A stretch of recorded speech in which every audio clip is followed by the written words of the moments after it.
notes. Alright. Go on. Oh, what? Yeah.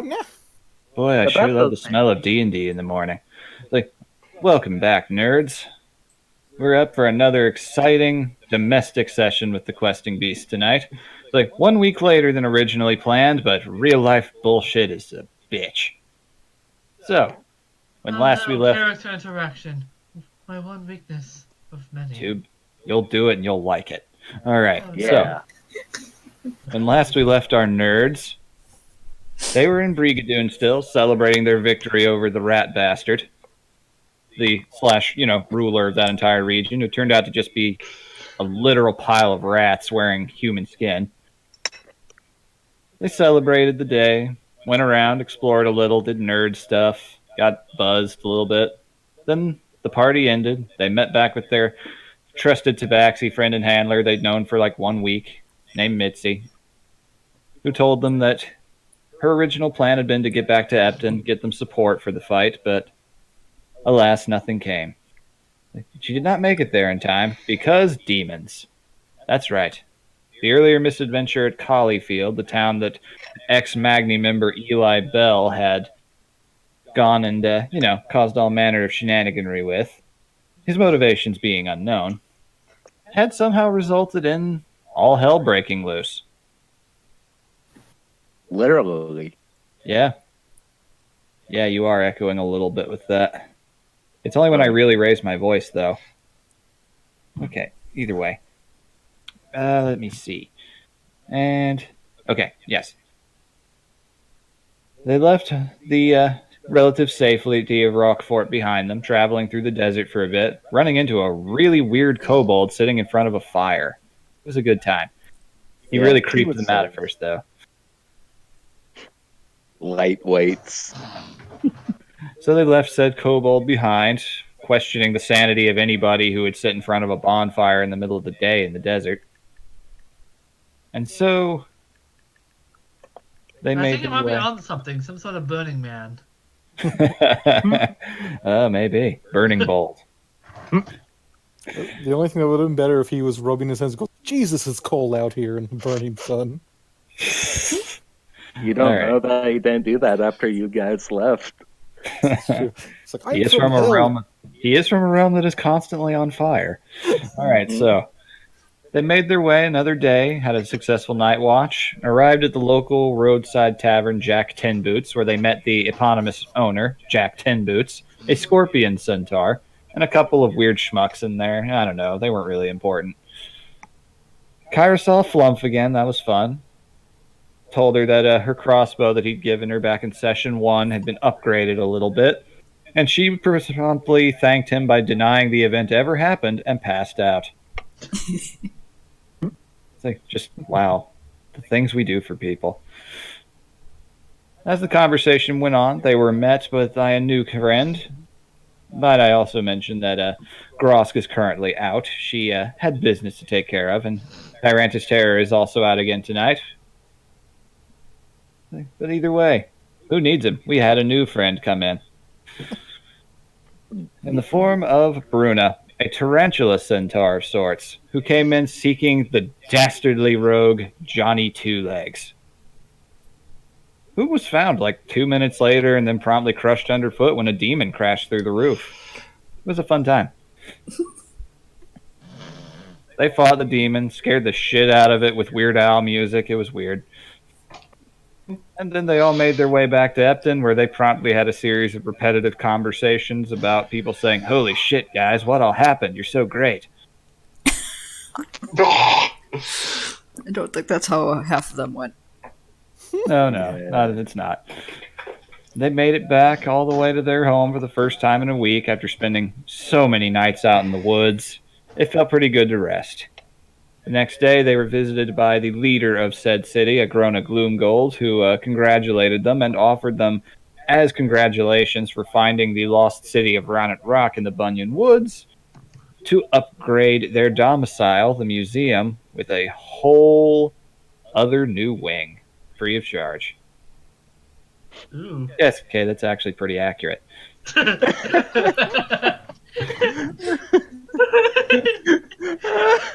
It's movie Dumbledore, too, not book Dumbledore.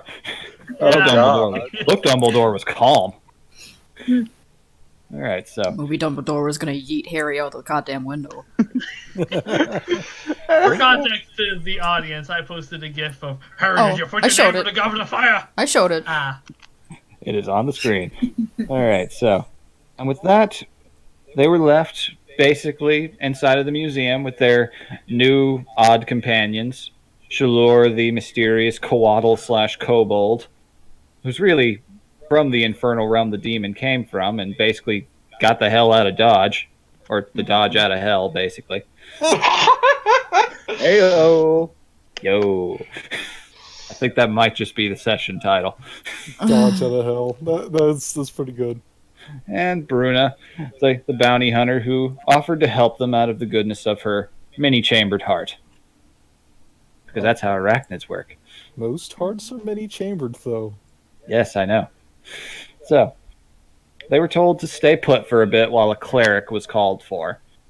Because, you know, demon residue can be very tricky, and if you don't do something about it, there's some potential consequences. And because of all the influx of demon attacks, a lot of their clerics were out of commission for a while, kind of on house calls all over the city. But as the hours passed through the morning, you guys not being allowed to leave and just making conversations, if you guys have anything you'd like to say, any characters amongst yourselves you want to interact with, feel free. Kyra, I imagine, has already taken quite a few showers. Oh yeah, no, you guys have been through a lot. Also sleep. Yeah, no, you got a full night's sleep already. Yeah. Yeah, but more sleep. More Well, sleep. yeah, of course. All to sleep. I mean, she had a stressful encounter with her boss, quote unquote, earlier today, so. True. All right, so anybody has anything they want to do? Oh, Tonk would like to reveal his shiny new gunlance to folk, if anybody's up for that. I'm up for that. Sure. He's gonna be just like clapping hands. Oi, got something to show y'all, and head to the main room with like a big just box lifted over his head. Irana has a guess of what it is, so she follows, pretty excited. Or follows in kobold form, interested. He's gonna. Bruna follows as well because this seems important. Well, he's gonna set the box on a table. He's like fidgeting, like excited. He's looking at his friends and he's going, "Oi, I'm so happy for you all be here. This is gonna be fucking amazing." Slowly lifts up the box and shows a newly made gunlance and shield combo out of the parts of the good old friend who they could just could not be happier to get rid of. And he goes, "I give you the piece of shit, dragon shit that is." Yes, I Damn knew it! you'd go there. I knew you'd go there. I was gonna make that joke myself if you didn't. Well, I mean, wouldn't it be more of a piece of stick? No, it doesn't work. Okay, it's a piece of stick. Okay. You're about it, you should feel bad. He goes, "Yeah, I guess I kind of have to go back on the promise I told him that I'm going to erase it. But this seems kind of fitting." Each voice name. Irana's looking at it. She's pretty interested in it because she saw the plans and they made no sense to her whatsoever. So the fact that he finally got them. Oh man, it's got that shiny new gunmetal smell too. Oh, Lots of oil in the The air. context of this joke, but I'm sure it's hilarious. Indeed. Hey, Dragon's name was Pisha. Wait, so look at Renu. It has telepathy. Oh yeah, he knows, most likely. He picks up the lance and kind of just does a quick showing them kind of. Yeah, you kind of use it like a normal shield and lance. He just jabs a little bit like that. Yeah, he could also. He charges up a quick shot and shoots into the air, just causing a small explosion. It fucking explodes. Wait, does it cause the rafters to shake? It's not a thunder boom. It's kind of a gun lance boom. If it was wyvern fire, it would, but this is not wyvern fire. Ah. It's Yeah, if you're just basically firing a blank, then yeah. yeah. Mhm. then it's fine. It's just loud. You might want to warn everybody to step away, or I might have to have them roll like con saves. No, he's not going to do that because he's too used to fucking cannons going off. He doesn't exactly. Tonk's Doesn't basically partially deaf at this point. Superly. Remember, he's an aquatic Yeah. creature. He can kind of shut off his ears I a know. little bit. Yep. Thank goodness for that, or you'd have tinnitus for days. Oh man. Also, Kyra shares his ears with Imako, so would that require a con save? I'll roll for her for that, and then we'll see how it affects you. You guys All aren't right. even in the room. Mako could do what she wants. Oh, that's fair. Mhm. Yeah. She's in there with you. Irana's gonna back up. That is that's a 9. So, yeah, she definitely kind of shakes her head a little bit. And Kyra, you are no longer sleeping because you now have tinnitus for some reason. Ah! Let me roll. 11! Oh no, that's no sleep for you. All right. Tonk reloads the shell and puts it back in the box. Yeah, quite a nice little weapon. Shared it around with some of the old tinkerers in case they want to make them. That is a pretty nice weapon. You hear coming from behind you, and if you turn around, you'll see that the main doors of the museum are opening, and in enters a very familiar and very welcome face. The face of Don Fluflé. Don! Is that in character? Yes. It's like, hello to you too, Lumi. It's like, nice to hear you raising your voice. Kind of walks in, still supporting his weight on a cane a little bit, but he's got a few more of his old robes and adventuring gear on. You'll notice he even has his holy symbol hanging down. Like, so, you're the house call? Apparently.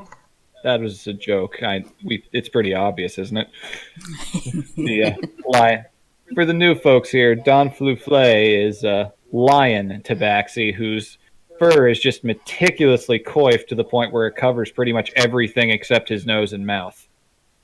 So he just looks like a big. He's kind of got a Cousin It thing going, just with a cat nose sticking out. Very regal looking motherfucker. Tonk will be quickly to move and goes, "Oi, Don! Always good to see ya." Good to see you too. Heard you. That's a pretty crazy shit going on. Yeah, fucking rats trying to pretend to be people. I know all about that. It's the Just were be rats. careful. And, Just be careful about any actual rat folk you say that to. Kind of. That's a dad joke. Anyway. learned that lesson when Chint fucked it up. Well, that is very true, actually. No word on him still. It's like, apparently Dratson's still looking, but Chint is Either best way. teacher. so anyway, I was told all the mainline clerics of all the big fancy temples up top are a little busy right now, so they asked me to come in and inspect you guys. Make sure you don't have any demon residue, I'm assuming that's the thing. Yeah, fucked up with some demons a while back. Fun times. Kind of glad I'm currently here. Oh man, demons. World's just getting crazier. Anyway, let me see here. Kind of moves over to a table and starts pulling a few things out of his bag. I'm like, all right. From what they told me, I never was much of a healer as far as clerics go. More of the combat variety who deals with things by force. But Medic? sometimes. But my big specialty has usually been dealing with curses. I was always pretty good with those back in the day. So, if anyone would kindly line up, I'd like to check all y'all, make sure nothing's amiss. I mean, Kyra's just gonna go up since she's. Also, since she's also the one who recovered a lot of the shit to be put on Mm-hmm. CK. All right, you step up. Let me roll for Dawn here. Lovely to see you again, Miss Kyra. You've been doing quite well for yourself. You are a far cry from the urchin I picked up on the side of the road a couple weeks back. Then again, so am I. Thanks. This has been a weird 2 weeks. That it has. All right, let's see. He looks you over. It's like, It's almost like he pulls out his holy symbol and is kind of holding it over you, and it's making little Geiger counter noises.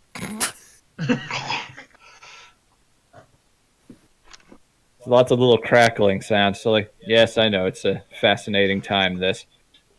Let me see. Well, it Goes seems like over. you're- Go ahead. I was gonna say, well, it seems like you're two damnations on the holy click. Jeez. I'm detecting some heresy. All right, so Oh, please, Lelia isn't here to be an Inquisitor. you're lucky that's not a class officially yet. Give it time, though. Lelia has Demon Hunter. That's good enough. It is. It's just about, yeah. All right, then. Let me check his spell list again. Make sure if he's got anything that would help here. And back. Welcome back. You guys are currently getting swabbed Swapped, you say? for demon juju. Oh, they're gonna have fun with Shalur. Oh yeah, no, I'm waiting for that. Let's just see what happens. All right. What's Imako doing while this is going on? Oh, she's in line too. She's doing that clearly. Yeah. Perfect timing. Yeah. Sorry. Dog, go chill.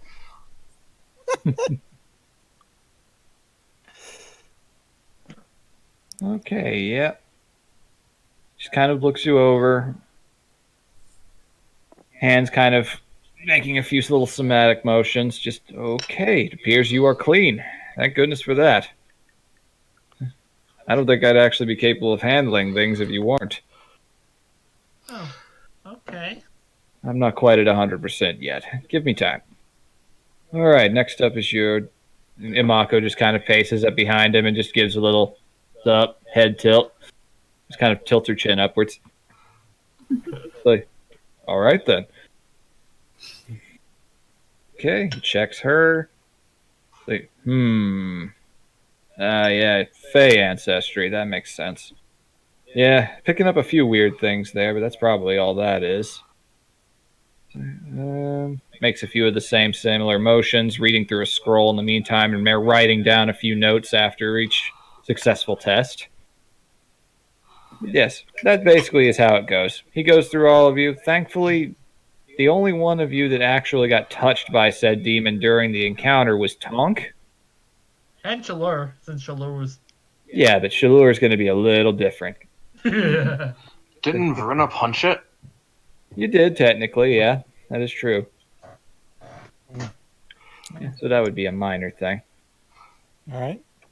So yeah, he gets to you, and it's like, oof. This thing actually put a bit of a number on you, didn't it? Yeah, we bit. Hold on one moment. Casts a couple of spells, and roll something here. You're fine. Thanks, Dawn. No problem at all, son. All right. Moves further down the list. Heals Bruna just slightly.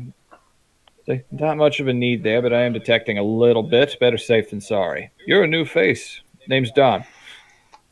Bruna Riveria. Your local bounty hunter, I'm guessing? You might say that. Gotcha. All right, then. Next we get to, and as he's walking over to Shalor, the holy symbol just starts going fucking nuts. It's like wiggling around like crazy. So, like, what the fuck is this? And is Shalur in his kobold suit? He is. Yeah. Like, you must be another one of the new ones. You were in the tavern, yeah? What, are you okay? Yeah, I'm fine. Achoo! And as he sneezes, he turns back into his Kuato form. Huh. This is awkward. I'm gonna roll to see how Don reacts to that. Well, this just became a fucking anime. Don rolled a 2, so he jumps backwards a little bit and kind of falls over, which is made even more awkward by the fact that he kind of has trouble supporting his own weight right now. Tonk will Oh try to no, he's a catch cowardly him. lion. We're more like the surprised lion. Let's see. Tonk will try to catch him and support his weight. All right, roll me acrobatics then. Acrobatics? Yes, you're moving in pretty quickly to grab him. Joy. Oh shit. Oh no. Turtle fly. I'll save you. Oh, you're already down. Well, you help him back up at least. Is that the gif of a lion that gets its tail bit by a small animal that jumps like 5 feet in the air? Aw. He's also wounded and conducting demon shit, man. Yeah. Mhm. What in the worlds are you? I'm a koala. How you doing? Says Imako. Oh my god. Perfect timing. Thank you for providing the live-action voice actor for Imako. Oh, no problem. Zeke's happy to help, apparently. Aw, poor tiger. To be fair, though, those birds are bitches. I gotta show that Alright. gif, I guess.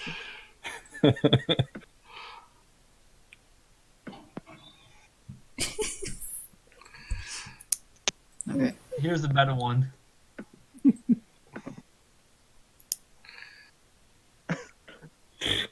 Not too far off. It's like a coatl. I'm gonna roll acknowledge religion for Don to see if he actually knows anything about that. He's a cleric, so that's not his worst skill. Yeah. So like, wait. From the, I read about those. Hey, you're from the same realm the demons are from. Oh, yes. Yes, indeedy. How did? I have a lot of questions right now. Ooh, I have a lot of answers, possibly. Kyra says he does not. There's a fucking demon portal open up in the desert. You think he slipped out with him? Mm-hmm. Did Get you? the hell out of Dodge. Or the Dodge out of hell. Whichever you prefer.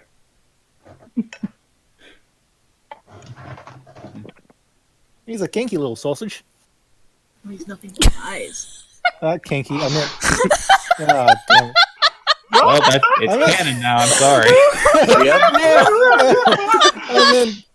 I meant sassy. God damn it. Oh my. Oh. I'm gonna assume that's just Turtle dialect for he's being shitty. I've heard it used for that, but still, it's just funny to Yeah. me. Little sausage. Okay, well, I mean, he does sell oil, so. my. God. Oh fuck! Thank you, brain. I needed this. Ugh. Beautiful. Is Tonk trying to make a harem like Crocs was?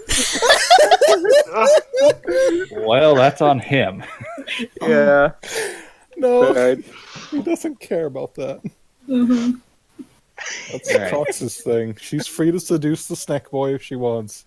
All right, so how and why are you here?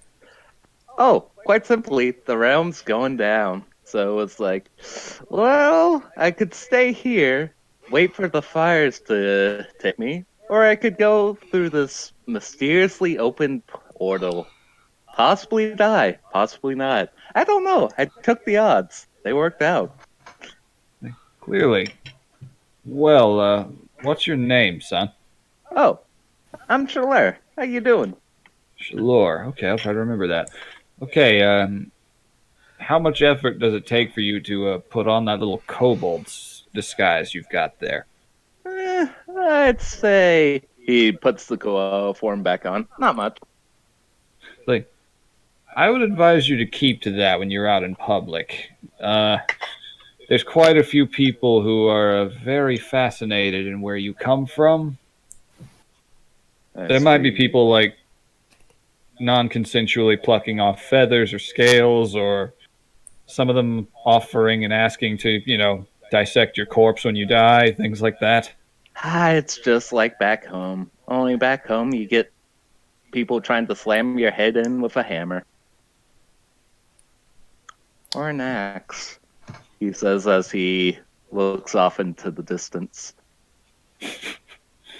Flashback, you died. Mhm. Well, Except for this I mean, one bastard with the kitchen knife who rolled everywhere. He had spikes on his suit. It's a very odd time. well, And then there's this one fucker who, with a weird bearded mask who just walked up with his arms outstretched. alrighty.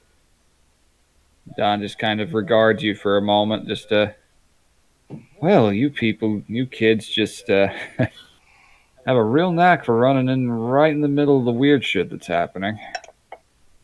Yeah, and kind of glad I'm here. Ron just looks at him and shrugs, like, well, he's not wrong.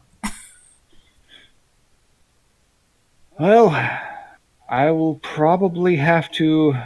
I wonder just how much I can get away with fudging on this report concerning you. I think Agni and everyone already knows about him.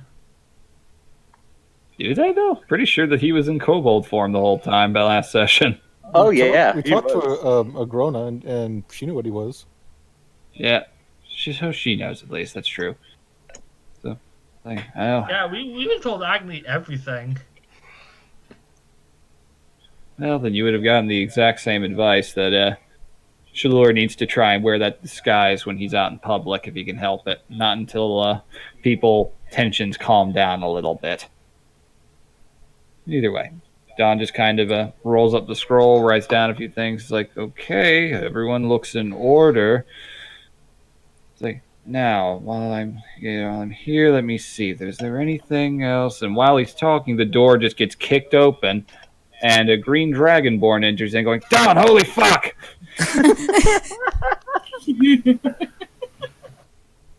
You turn around and it's your other former mercenary bandmate, like Ratson Imberverge, the green dragonborn rogue. Oi, Ratsy boy! There you two are. It's like, come outside, quick, got something to show you. Wait, What? which two?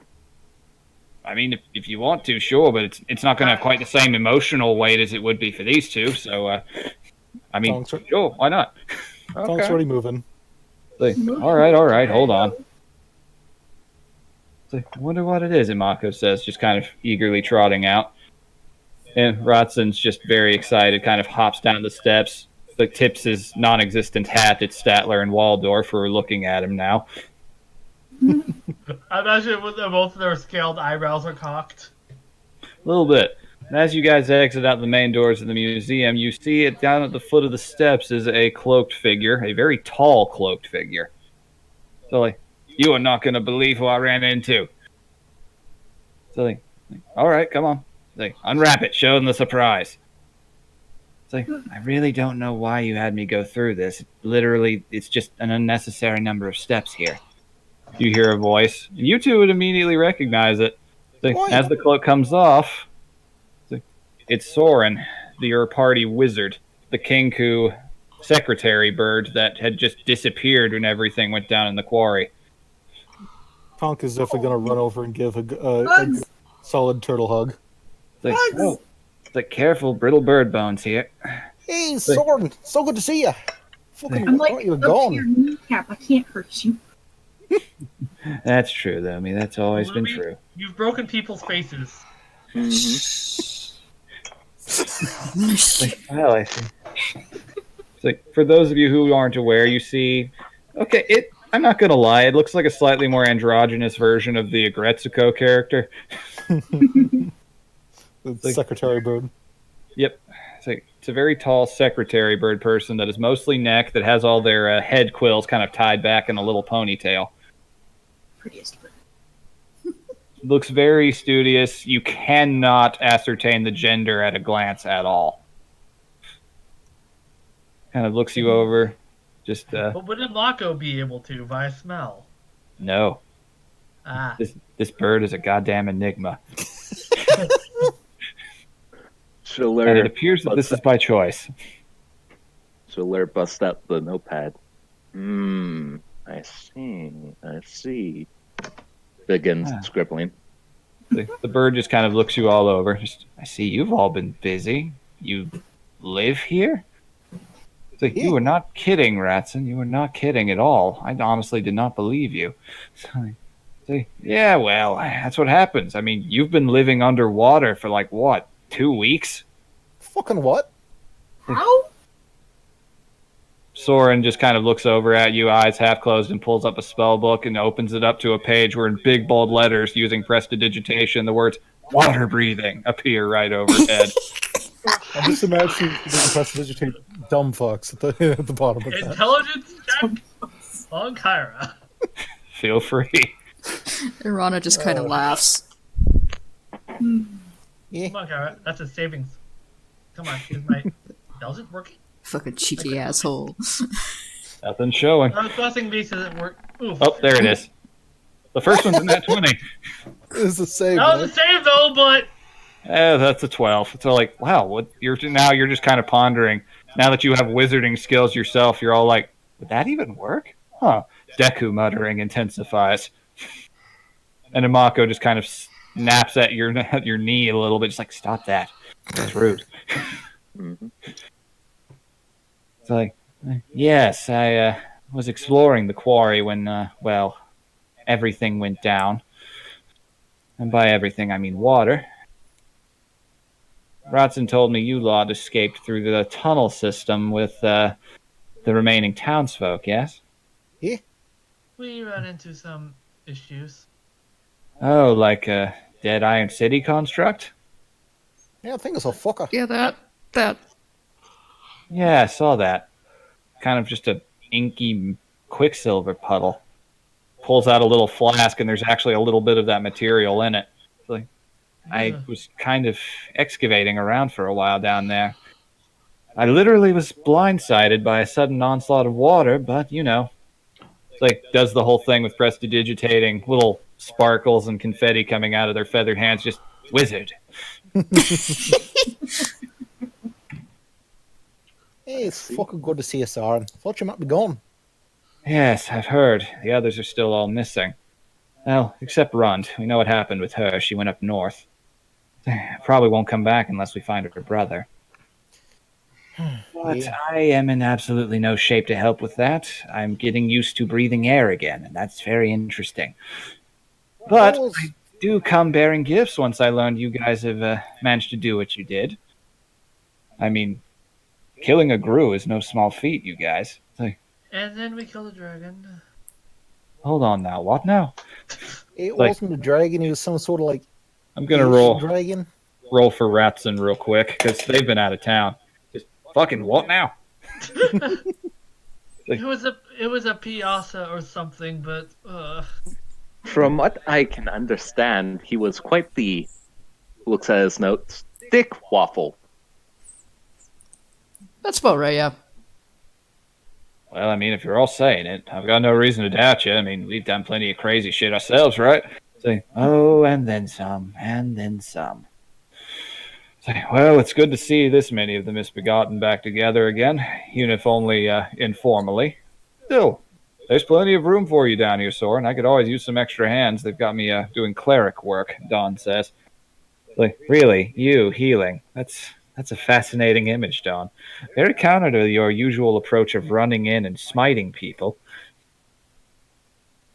Say, oh, you know, smiting's a bit hard on my legs right now. Kind of tapping at himself with his cane a little bit. Either way, very good news.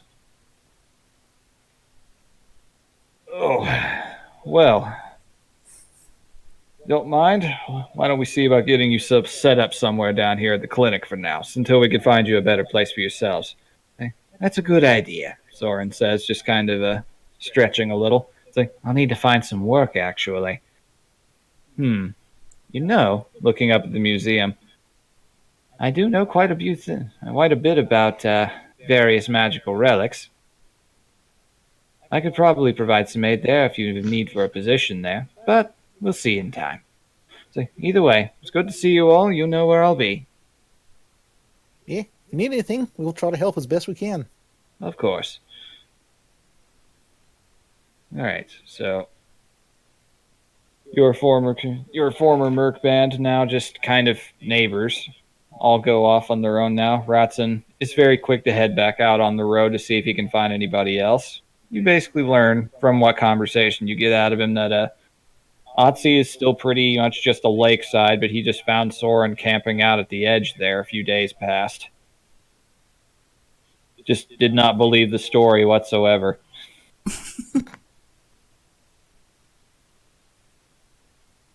So I imagine Soren just walked across the bottom of the lake for a few days till he ended up on the shore.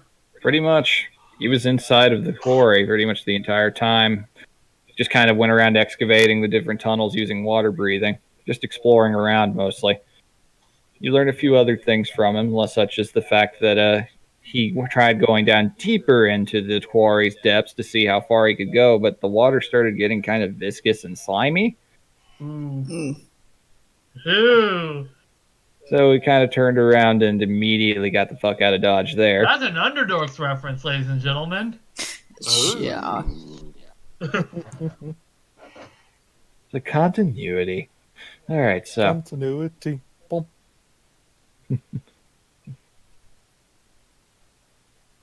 Okay, so. Oh, Nora, sweet innocent Nora. Alright, so.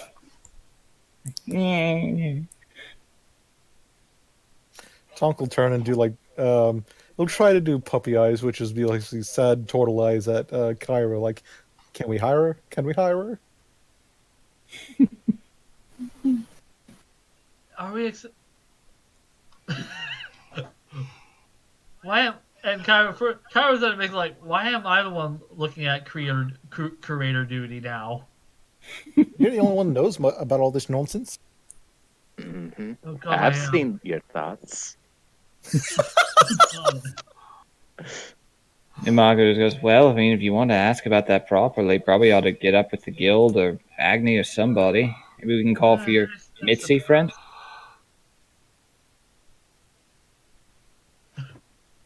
Alright, so what do you guys do?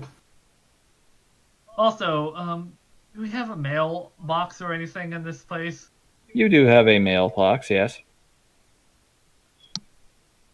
So Kyra's gonna be just checking there to just sort it all out in case we have any.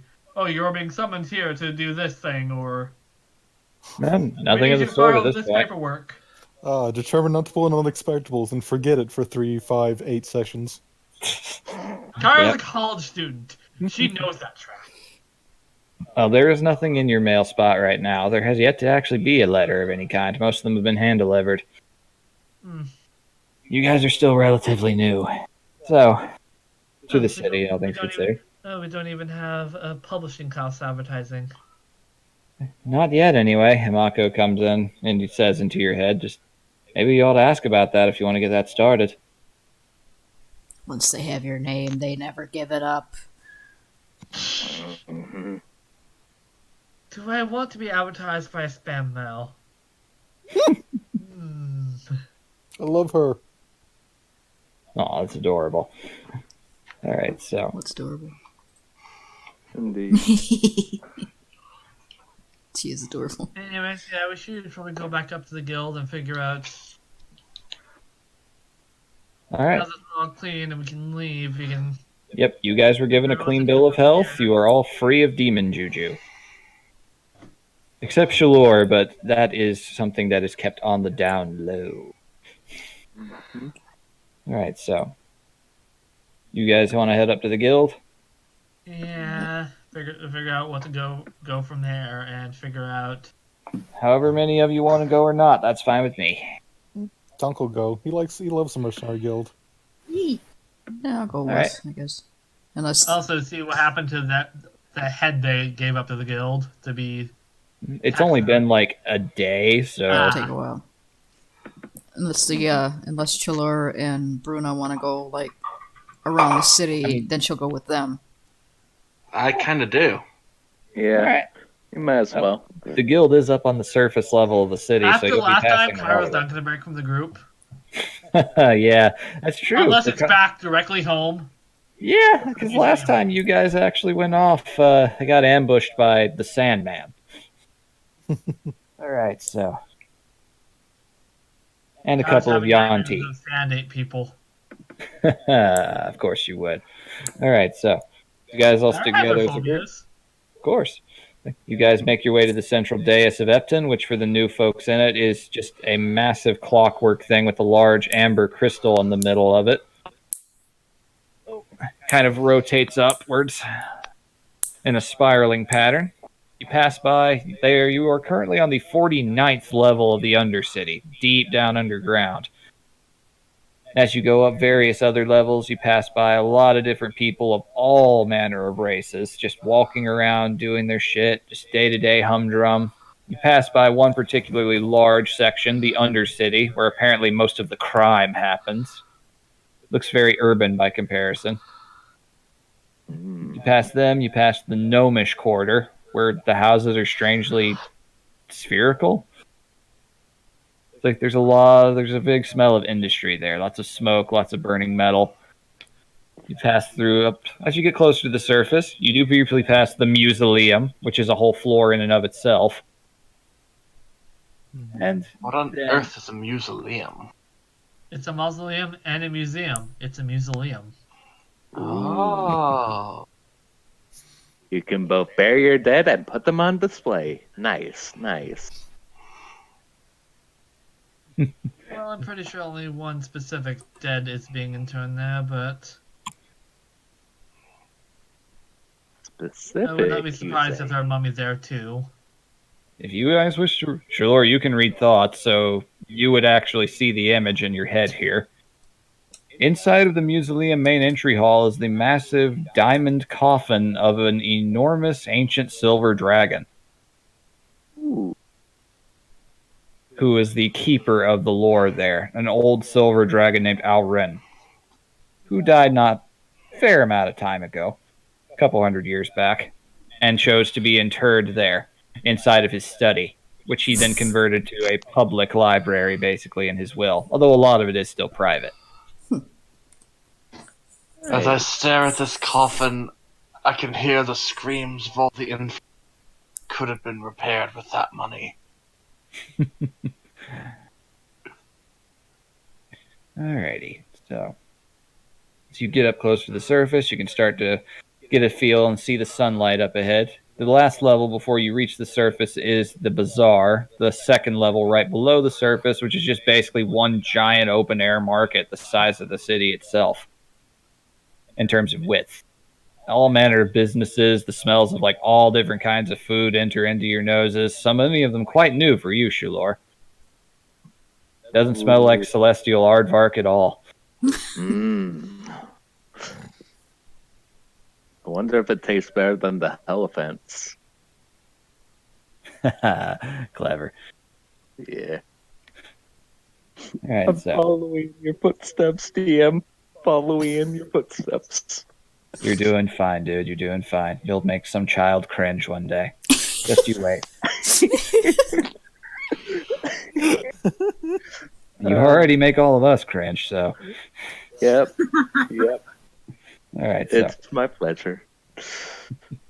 Alright. And as you embark, you finally arrive up at the surface level of the city, and immediately you're greeted by that lovely temperate breeze once more of the city's just constant enchantment to be the perfect temperature. You make your way over to the Cedar Grove, which from the central lift is not the longest of walks, thankfully. You pass by a few different people. You're noticing, roll some perception checks for me, guys. Alright. Collective nods of agreement. Okay, nice. Would Amaka get one too? I'll roll for her. Okay, Yeah. that's not bad. It's not bad. Okay, yeah. None. The DC for this was 10, so you all did pass. It makes sense that Arana would because she's one of the shorter ones in the group. Okay, so as you guys are walking along, you do notice you are getting a bit more eye contact than you would the last time you walked through the streets. Mostly from Dragonborn. Oh, right. Not bad eye contact, just eye contact nonetheless. Oh no. I have a center of attention. Because people here normally stare at us. So Not normally, no. Kind of What is the unearthed a reason? big dragon cultural thing last time we were out, so they're all a little weird now. And then the 5 Dragonborn who weren't in the know were like, you fucking what? It's like, holy shit, that's amazing. What? Yeah, these dragonborn are a little too crazy about their past. Define. So two I imagine crazy- Dragonborn are basically take the History Channel as seriously as a British soccer fans takes football seriously. Almost. Some don't, but some are very... Dragonborn are very proud of their ancestry, but only of their history as Dragonborn. Lump them in together with dragons, and it's a, ugh, those fuckers kind of situation, usually. They see themselves as the superior offshoot. Let's just say that they can take disagreements with their history a little violently. Oh, no we don't, he says as he pulls out an axe. It's like, my God, Bernie, chill. Oh god. You heard them! It's like, You're yes, proving I their did. point, Bernie. And yes, I did hear them, Bernie. And I'm choosing to not respond. You gotta take that fire in your belly. You gotta put it into your hands, Bernie. This is why Diane left you, Bernie. Oh my God, you're right. So this meltdown's happening while you guys keep walking. They're way too high strung. You need to fucking just drink and chill the fuck out. Well, I mean, Imako kind of says into Kyra's head alone, they do literally have fire burning inside of their bodies. I'd probably be high strung too. Anyway, as you guys make it up to the guild, first thing you see once again is the massive monument and mural and / mosaic of Runda the Storm God fighting the Tarask of old. And as you enter in, you see once again the giant taxidermied humanoid giant. Slightly redundant, but also not. It's D&D. As you enter in, compared to yesterday, there's actually quite a bit more people in there than there were the last time. And quite a few of them are bringing in demon remains. Well, So you see a lot of clerics around. There's a lot of clerics running around, kind of just doing oh god, don't touch anything. Lots of healing spells going off. It's a little hard to look straight ahead without getting blinded by the occasional flash of healing light. But as you get into the center, It's like roll watching me- my dad practice. Yeah, not far from it, except slightly less reality bending. Just imagine this. Roll a perception check. Yes, there's a slight crowd in the center of the chamber. I just imagine that Okay. Albert does the slightly, a different That 20 on the other side, though. of Wow. Tenacious D's. I did not mean to blow your mind. That 20 on the Irana, other side is just. Irana, what the Nobody hell are you rolled doing? Nobody rolled high with that one. Although Raven hasn't rolled a perception Oh, yet. sorry. I was distracted with my own stupid joke. It was a good joke. God, Raven. Also, Imako. Nope. Yeah, that's still better than some. Yep. Oh, Mako rolled a 3. Okay, yeah, no, you guys can't see what's on the other side of the crowd, but you can hear a fight going on. What's going on? presumably a fight. Interesting. We I get- can learn more. He says, holding up his I mean, notebook. careful, let me just fly over it. I mean, if you want to, sure. Good. Where's You the do? fun in that? Could just jump on my shoulders. Yeah, that sounds good. Let's do that. All right, you just climb up on top of Tonk. It's like there are a few of the taller folk inside of this. Like quite a few Bruno Dragonborn. naturally pick up Irana and Bruno would actually be able to see over the crowd pretty easily as you came in, especially considering who is at the center of this fight pit. You you actually do see Thark is in the middle of a fisticuffs fight with Carlos, the half-elven swordsman you also saw that he adventured with. Two of them are sparring at the moment, and it is a very intense anime fight. Oh. So I imagine lots of being thrown against the wall. There's impact craters and anime blood coughs and shit. No blood coughs. They are not hitting each other. Basically, the two of them are just repeatedly dodging each other's blows, which is kind of amazing considering Thark has 4 arms with very long harpoon-like spears in each of them.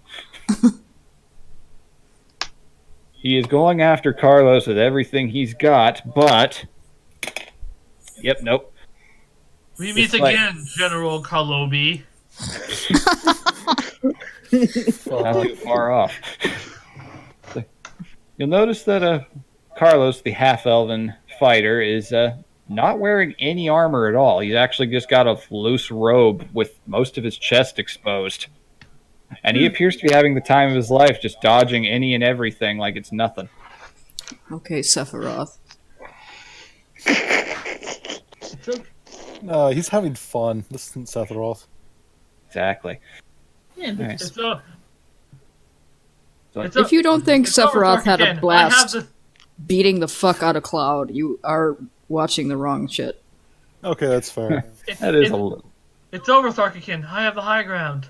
It's like, yeah, too bad it's flat. I must say, this is more entertaining than watching my.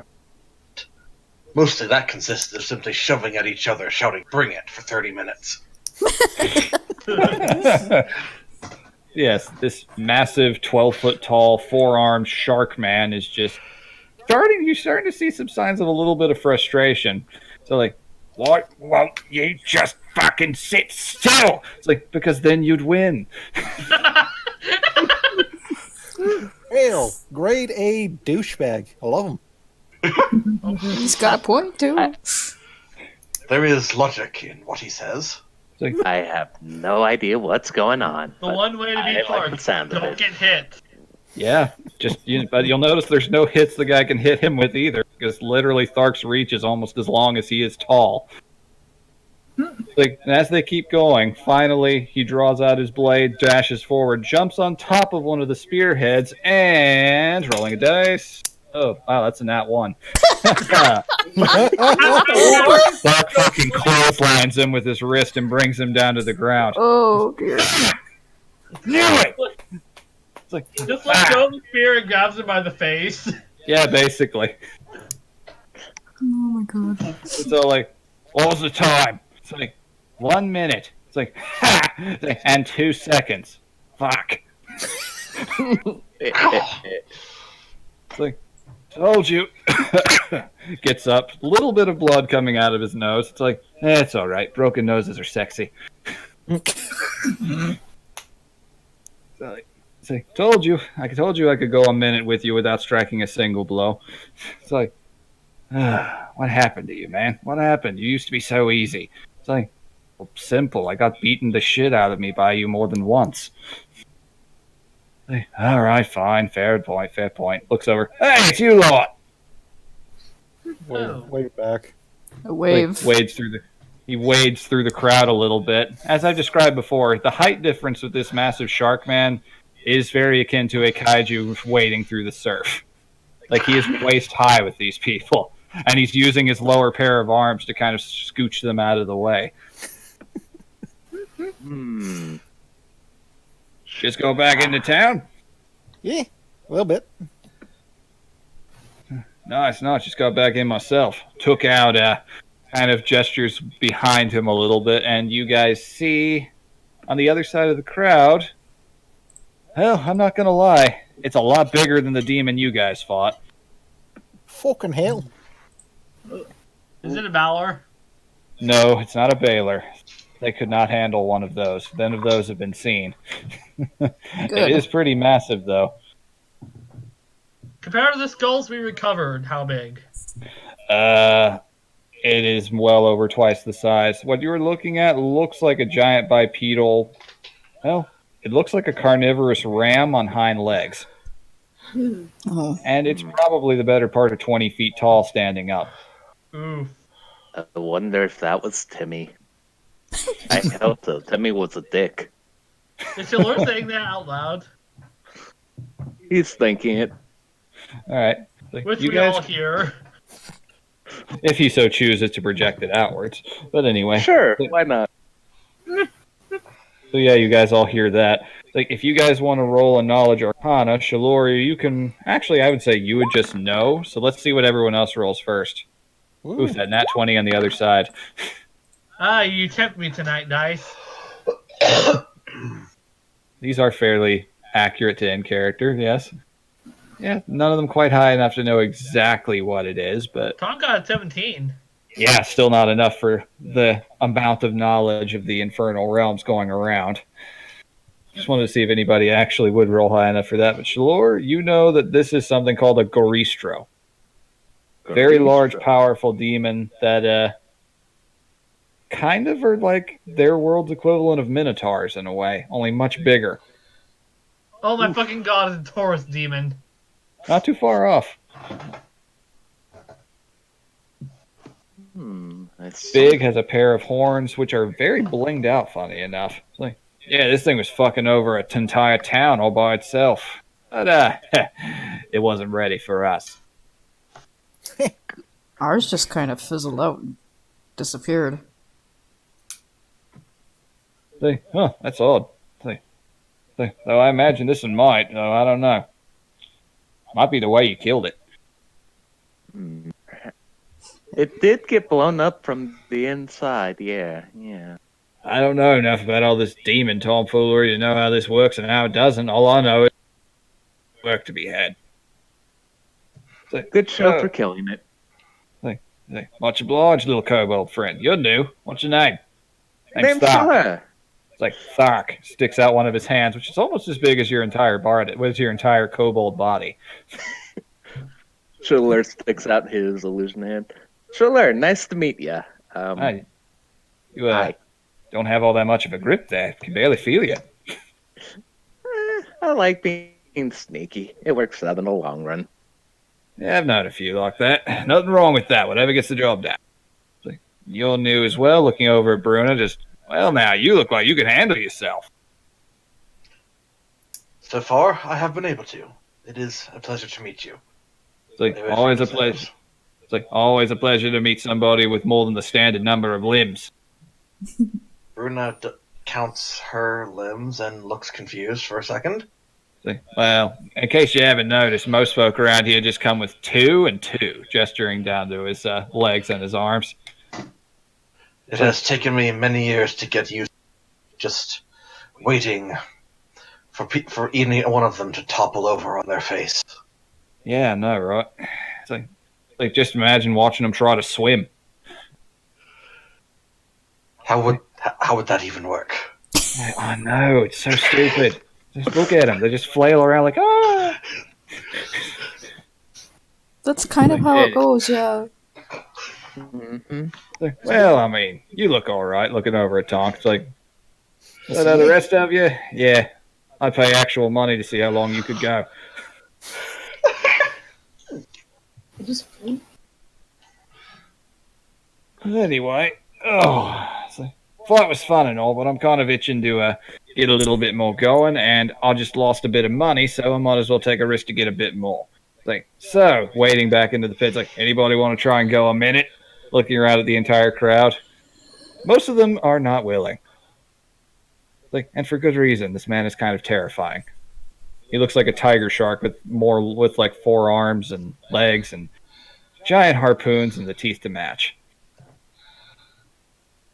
Looking around, just no tigers at all today, eh? That's not fun at all. It's like, don't think you can hide from me over there.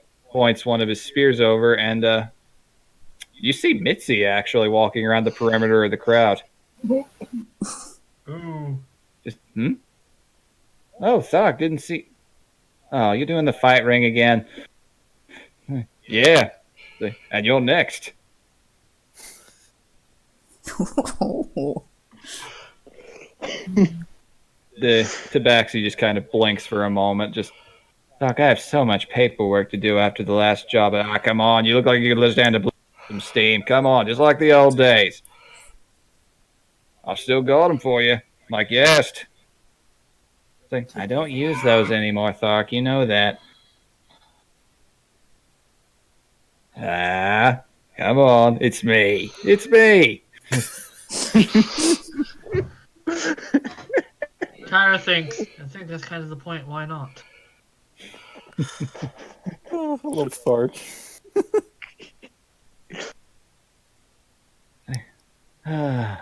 Like, come on, Mitzi. You're stressed out. You've been through a lot.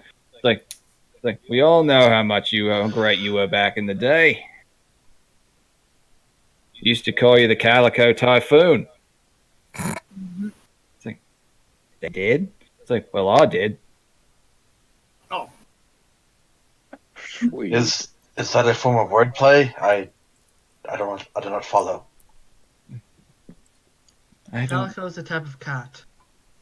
I see. Also, what's a cat? She is. Ah, okay. Okay, this explains a lot. Yes. Each answer only raises more questions. I know, right? I love how all of you are fishes out of water in this environment. I just love it so much. It's just a race to see who gets used to it first. I was just here to get paperwork done. Okay. All right, fine. If you don't want them, you see Thark reach into a little satchel, and he pulls out a very gnarly-looking set of twin blades.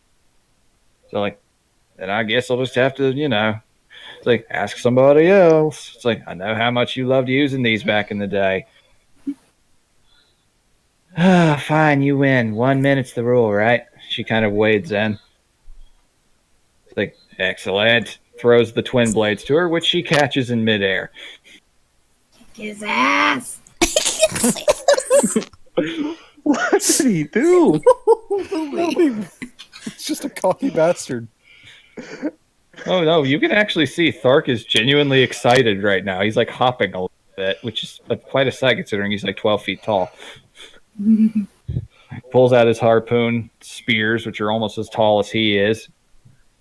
Cricks his neck a little. It's like, all right, I'm ready. Come at me.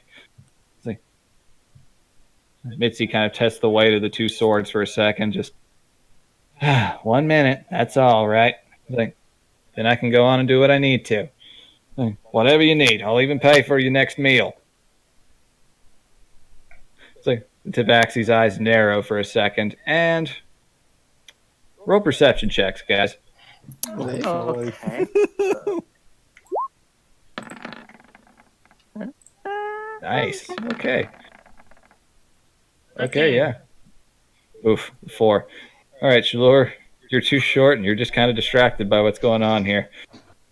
He So, can't see anything. No, you're too busy taking notes about strange customs of cat. Mm-hmm. There's just lots of question marks in your notebook right now. All right, but for the rest of you, you rolled high enough. Mitzi starts to glow for a second. And Is it then, like a red glow? yes. And in a split second, she vanishes and reappears right over Thark's head. And now she start doing a few rolls to see how this little dance of death goes. See? Oh, her initial swing is blocked by Thark, whose two spears catch her twin swords by the edges of the blades that connect and shoot a shower of sparks. Just, that trick's not going to work this time. Like, I didn't think so. Let's try this one then. Oof, that's a nat 1, and that's a 2. Wow. Ooh. Like, Mark's they're on both point tonight. Yeah. Yeah, Mitzi comes in again. Thark manages to actually get a decent blow in with the haft of his spear, kind of waffling her away. I appreciate this battle. In an anime, the large, burly combatant would be easily outmaneuvered by the smaller one. What's an anime? That's it. Oof, 19 on the die for Mitzi. All right. Mitzi manages to blur once again, get out of the way, come in with a flurry of blows up around Thark's ankles. She's using the blunt side of the blade, so it's largely just buffeting. It's like, that's more like it. That is more like it. And he is. That's a 5 and 19 on the die for Thark. So yeah, they are trading blows something fierce right now, just absolutely going nuts. The crowd is really into it, and from what you can hear from the crowds, they're excited to see Mitzi acting. Apparently, they hadn't seen her do this in a while.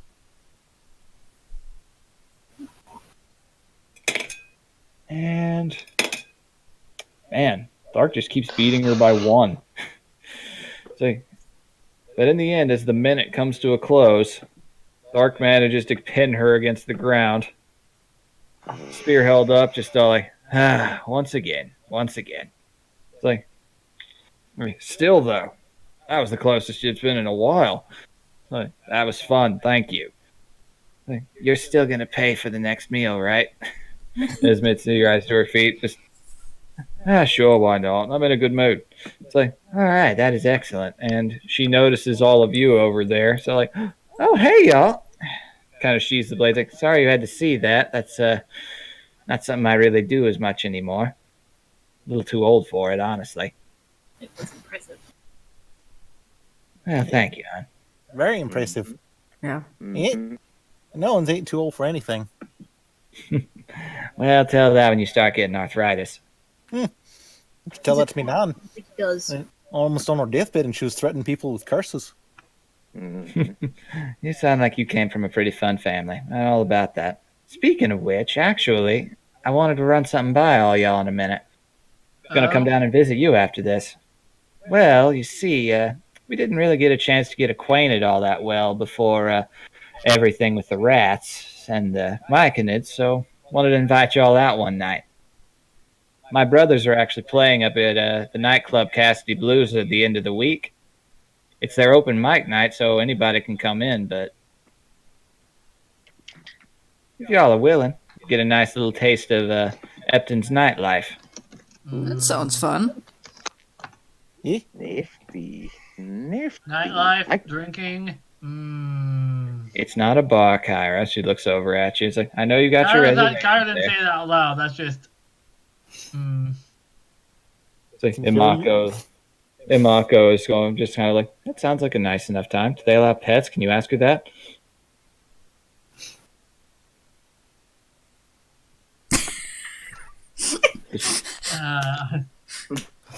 Silence. Kara's just like, no, I'm not. Oh, you're no fun.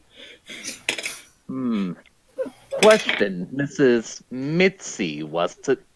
Yes, looking over at you, still quite clearly not 100% comfortable with you. I think the dog there wants to know if they allow pets. Oh, yeah. You can order food for yourself. You're fine. Like, so long as you don't make a mess. Oh, good, good. I want to see this for myself.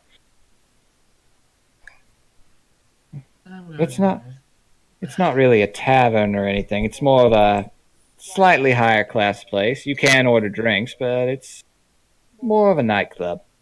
It's nice, a bit more relaxed, plays music most of the time. Not really a dancing sort of shindig. Not that I'm really up for any of that these days.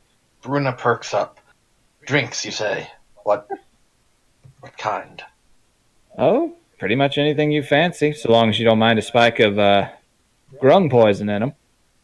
You what now? Oh, yeah, the owner's a grung. We're back there to the grown poisoning.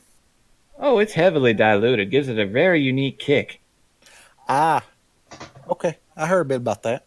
Fuck, I went southern. Hmm. God damn it. Also, Punk's accent is a real hybrid. Also, what the fuck? Kyra being anxious is making me anxious. What the fuck? Stop it. Well, then again, I am channeling a real anxiety I do have, so. she's taking over.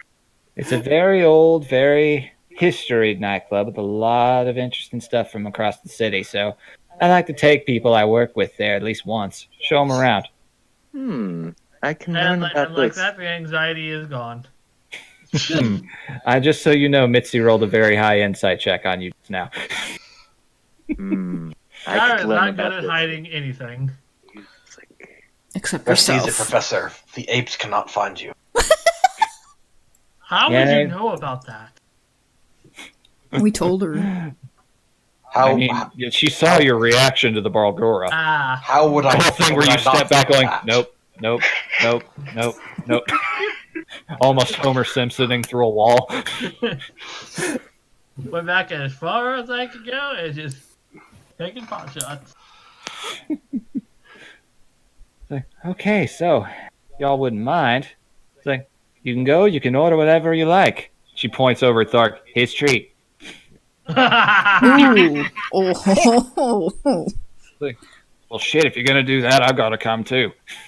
It's like, haven't heard your brothers perform yet. They've gotten, I've heard about them, though. Haven't they gotten pretty big recently? Yeah, they've, gotten a few deals, actually.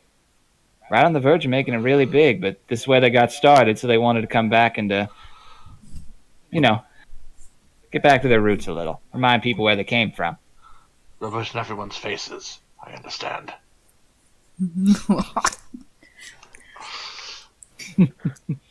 So that'll be 3 days from now.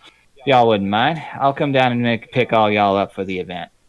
Y'all don't have to dress fancy or nothing. And looks over at Iran. It's like, if you want to perform, you can too. It's open mic night that night. Well, I'll see how I feel about exposing myself to some of the colleges around here. Oh, Nice. yeah, that's right. I understand. A few college students do perform there, yeah. But honestly, with my brothers being there, they'll probably only get the ones that are either genuinely good at performing or genuinely pretentious about their ability to perform, one or the other. So why don't we just wait and see on that? Yeah. Either way, they'll take last-minute openings. Trust me, if they usual people who show up for open mic night show up, you're in for a time. Anyway, well, y'all got cleared for all that demon stuff. I'll see you in a few days, or you can come and get me if you need anything. I'll be up here most of the time. Okay, well, we'll see you there. I'll come and pick y'all up. Don't worry about it. Anyway, have fun. Enjoy your week. Get some rest. Try not to, destabilize any governments. I'll try. We promise nothing. Yeah, I haven't been here that long. Ron is like, but that's my favorite hobby. Oh, you're never let me have any fun. Tonk will pat her on the shoulder. Don't worry, we'll find an ass hat sooner or later. They always do. And Mako just kind of Meanwhile, huffs. for Dober sneezes. Oh. Just a cloud of sand. Oh. It's gritty, it's coarse, and it gets everywhere. Ugh. I am Everything. everywhere. I am everywhere, bitch. I'm gritty. I'm coarse. And I get everywhere. Mm. Get out of there! All right, so what else Kyra, you wanted to get some paperwork started with the museum? Yeah, might as well. Alrighty. Head up to the counter. So you guys head up to the counter to ask about that. You were greeted by the blue dragonborn that's always behind the desk every time you've gone up there. What can I help you with?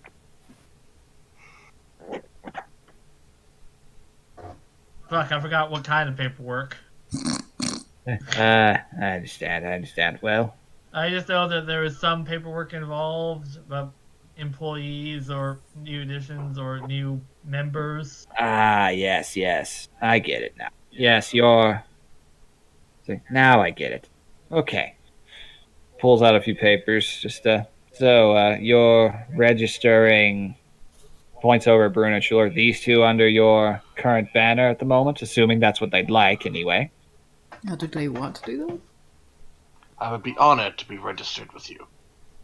What does that mean? You're part of our group for a little bit, if you want to. Oh, yes, absolutely. All right, then. Very good. And That was what Chalur is Agni walking suggested we his do with dog. those two, right? For the time being. Yep.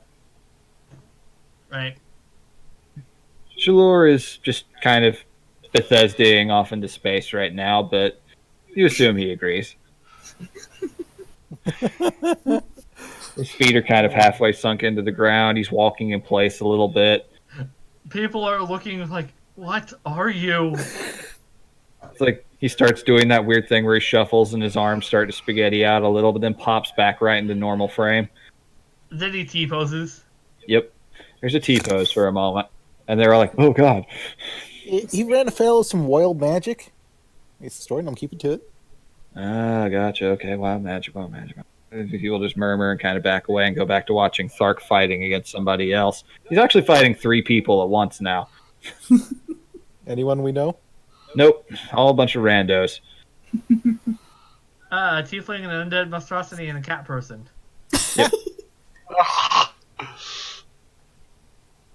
Alright, so. He pulls out the papers, just basically has the two of you sign. It's like, alright, you are now registered under this group. For all intents and purposes, you are no longer considered free agents. You get a cut of every prize you get, and... Oh, looky here. It looks like you qualified for an expansion to your guild hall already, but earning new members helped with that anyhow. You have 1 new wing, and you have unlocked the ability to choose 1 potential building expansion. Oh. Ooh. And this is not including the wing that Agrona is. Nope, this is something else. Oh, damn. Jesus.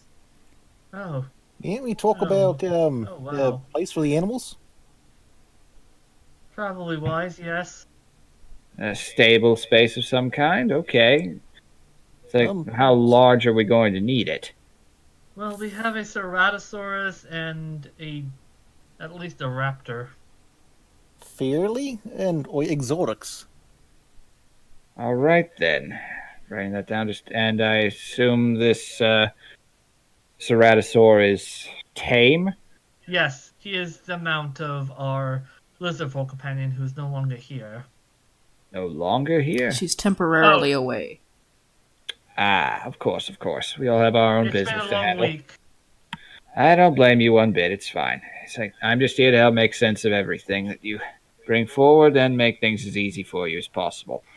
So that will do for that, and just makes a few stamps. Just okay. I'll pass this along to the Architectural Authority. Euphrates Brimwick will have someone down there within the week. See, looks like you're getting a new wing soon too. Excellent. You're moving up in the world. A little faster than I honestly thought. Well, give it time. The initial burst usually ends, but you did a lot of good for the city. I mean, clearing out an entire floor is no small feat. Just Anyway. a few weeks ago, I was half dead on the side of a road. Yeah, I remember when I was in a similar spot. Except me, it was washing up on a shore from a shipwreck. But, you know, life's full of strange surprises. Yeah, look off the ship. Oh, you know. Also, while Kyra's here, she is going to take a gaze at the wanted posters and look at Button Zongato's poster. I recall once a week, sir. Never been before. I was indebted to the mob. I'm still not sure how. That happens in this city more often than you think, the Dragonborn says. Ran afoul of some Aarakocra pirates. They were carrying explosives, weirdly enough. Dropped them onto the ship from above. Also, you cut off when you were talking about the poster. Well, yeah, I was answering the first question, then getting to that. Yeah. I'll get to that in a second. I haven't forgotten. It was a bit of a time, that's for sure, but made my way out of it just fine. And now I'm here, so... Anyways, is that all I can help you with? Trying to think of anything else. Like, I know we might need to get a new employee, since we have a new wing, so a new employee position, I think. Ah, yes, you probably will need to start hiring staff for your establishment soon. Well, I'll see what We did have something for security, but I think that's opened up now too. Yes, that was something that Mr. Brimwick arranged, I believe. A temporary stopgap while you guys were, kind of leans in closely and whispers, in witness protection. Yes, that is it. Yes, that probably will be opened up once again, although I imagine some of those workers might be open to apply. Either way, I'll put out an open call for the various positions available, and we'll see about sending some interviews to you in a few days. Much obliged. Sure thing. The dossiers should arrive at your mailbox within the week. Well, I'll check. I'll keep up on that then. Very good, very good. All right, then. You'll have a good day. And they just go back to signing a few other various bits of paperwork. Very busy, Dragonborn. How's that feel? Yep. All right, so you wanted to check over the posters? Yeah. Yeah, well, you can definitely see Buttons Delgado has a couple new charges. It's like conspiracy of murder is one of them. Ooh. And proliferation of holy relic is probably another one. Like you just see thievery has moved up from petty thievery to full on. Oh. They haven't revealed anything of that grandiose in nature yet. So it's But probably there's still a bunch of paladin dragonborn daggers just embedded in it. Technically, they're not part of the guild; they're their own order. But you do see written in text on it, "Wanted by the Ragmuth Paladin Order." And anyone new that she would recognize? You do see. Let me see. Yep, you do see Ezekiel. Zaela's a butler, weirdly enough, Ooh. half-elven gentleman, but you don't see her name yet. What's he wanted for? Same exact charges, funny enough. Ooh, and she's not on there yet, though. No, for some reason. You don't know why. I mean, you can ask, but Kara has a guess, and it has to do with money. it's entirely possible.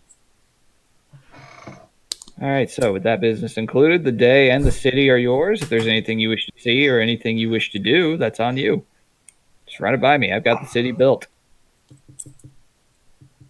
What do you? Not well. What does Bruna and Chiller want to do? I know Chiller isn't here at the moment, but He'll be back. We'll just say that he's just walking along and slightly walking in place, still T-posing. I simply wish to gain a feel. We are. You cut out a little bit on my end there. I simply wish to gain a feel for where we are right now. Gotcha. Well, we can't take you around some of the local, people we let me know. yeah. I would like wish that. to. If you guys wish, where would you want to go? Also, Kara is getting thesis shit done, too. All right, so do you want to head back to the museum then? I'll... Not on her own. Like, if we get near her, she might break away. well, if she's doing paperwork, we can hang around. well, she would be doing it when she. This when is we her go back. paperwork about. This is what she's going to be doing for her thesis, basically, for Oh. the findings of the Dragon City. Oh, never mind. Which I already did my intelligence rolls for. Yeah, the results of that are fine. It hasn't gotten to the point chronologically where that's done yet. Yeah. So Otherwise, she might just, like, get new clothes or see what catches her fancy in the bazaar or something like that. So yeah, we'll that's just what you want to do. we'll just show Bruna around. All right, where do you go? Well, I doubt Roanoke has anything new, but hey, just in case. That's perfectly viable. All right, very good. We are currently. Oh god, Chiller and Roanoke's meeting. That ought to be Who the interesting. what now? The rest of the group wants to take the new folk on a tour of the city. If there's any particular type of business or anyone you wish to meet, that is yours to bring up. Not currently, no. All right, cool. Chiller doesn't know anybody yet, so of course not. hmm He's Even just a lost little snack. So this is the big city. Basically. Snack in the big city. I imagine Shalor has a cute little sailor outfit and everything. Aww. If you want one. Sure. He snaps his fingers. Sailor outfit appears. No explanation. Just sort of happens. Alright, so where do you want to go?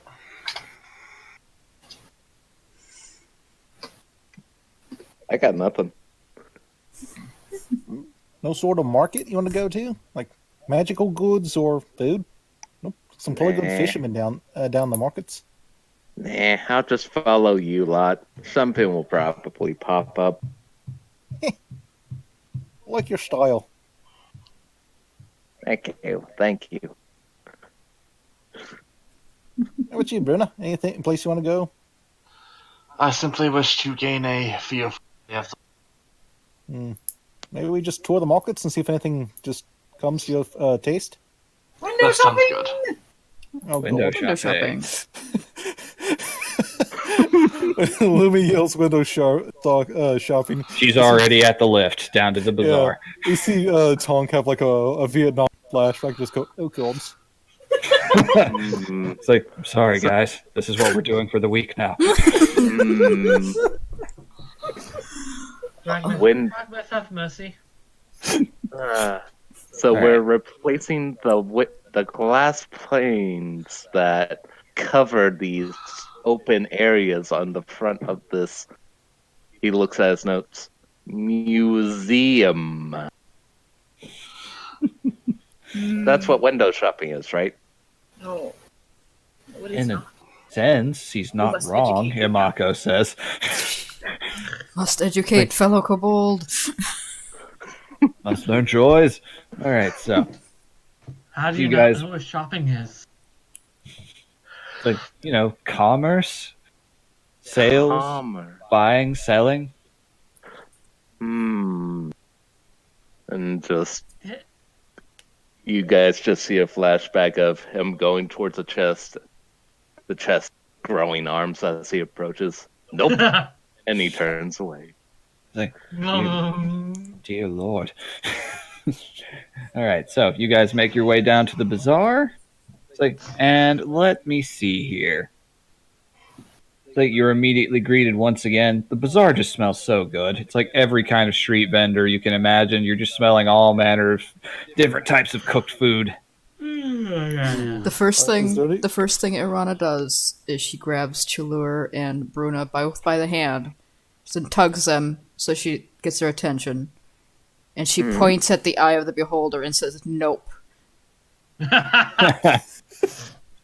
Gotcha. Okay.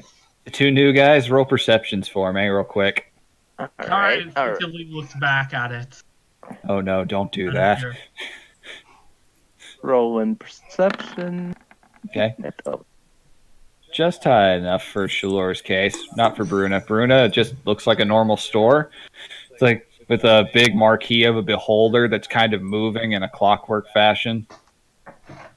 But Shalor, you noticed that the eye was looking at all of you for a split second and then went to looking straight ahead as soon as you looked over at it.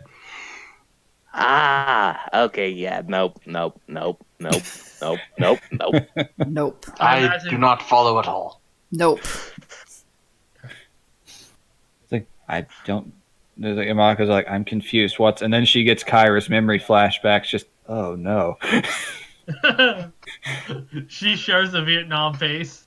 It's like, yeah, that makes me uncomfortable.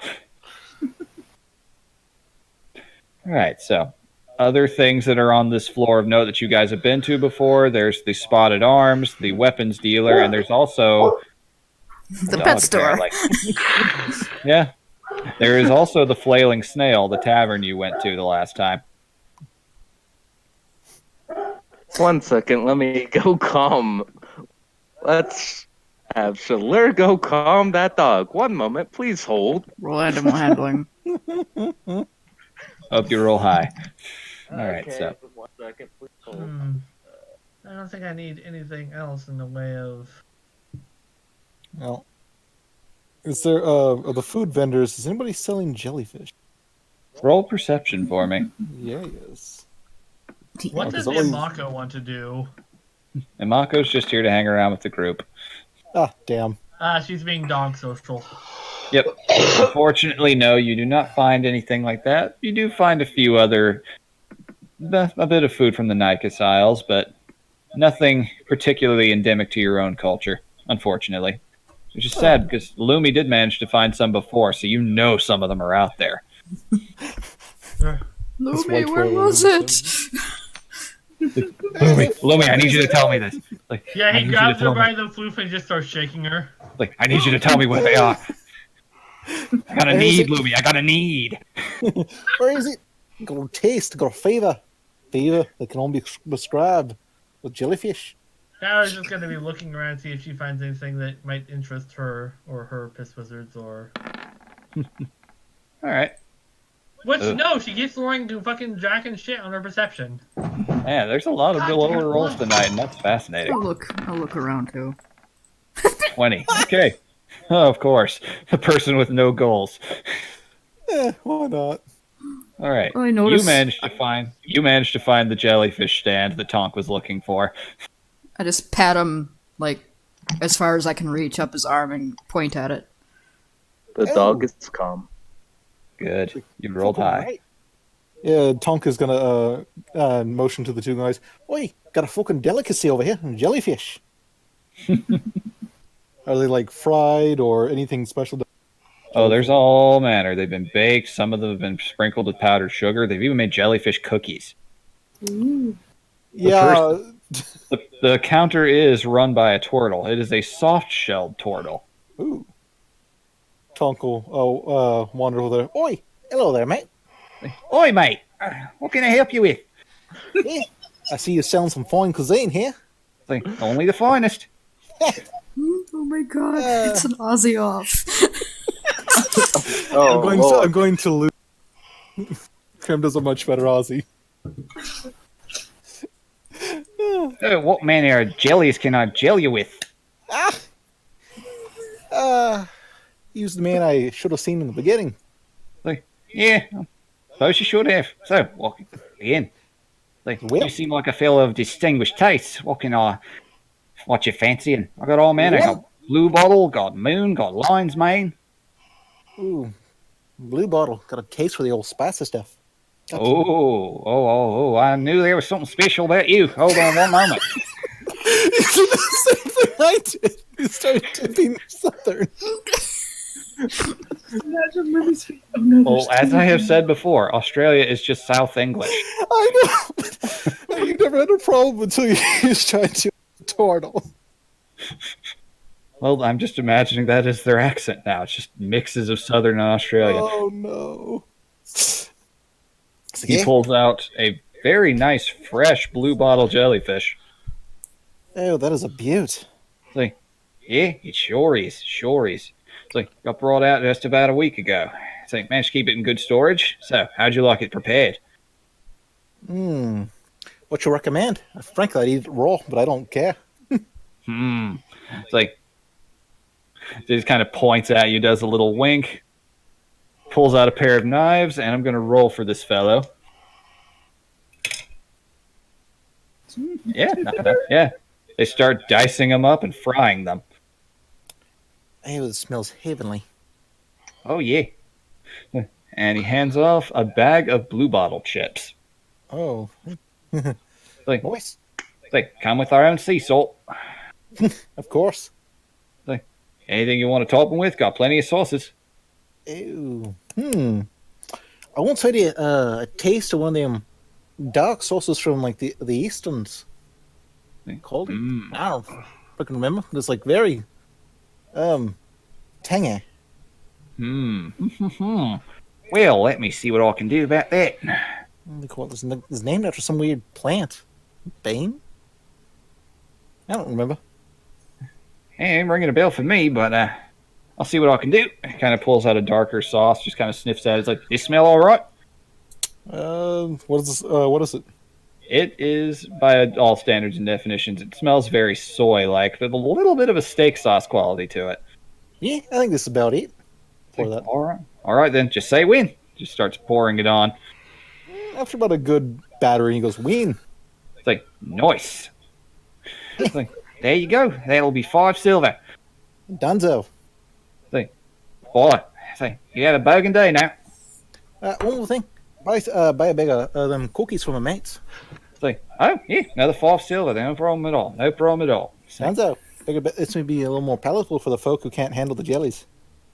no problem. I understand. Not everyone has our total constitution. For them. It's like, yeah, poor bastards. All right, he'll wander back and hand out the jellyfish cookies. I can just feel this exhausting the both of you.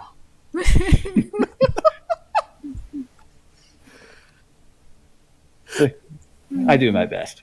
All right, so, I was just listening to that, fascinated. Yeah. Oh, by the way, Krim, can I use the rest of that perception roll to see if anybody's selling any interesting fruit? flute? Fruit. Fruit. Okay, yeah. You cut out a little bit there a second. Yeah, that's Yeah, of course. Yeah, there's plenty of weird exotic fruits all around. Any particular you're looking for? Nope, just pick one and see if she'll like it. All right. Well, with that roll, you do manage to find an odd little fuzzy brown fruit. I'd know what that is. Yes. Yes, you would. I would The familiar one? immediately kind of dart over there and ask for the biggest bag of those that they had. It's like, oh, okay. It's a human woman in this case. Just, it's like, oh, excellent. Don't get many. It's like, I actually got these from a shipment from your people. Must be a little homesick, I'm guessing. I'm a little homesick, yes. I ran out of mine.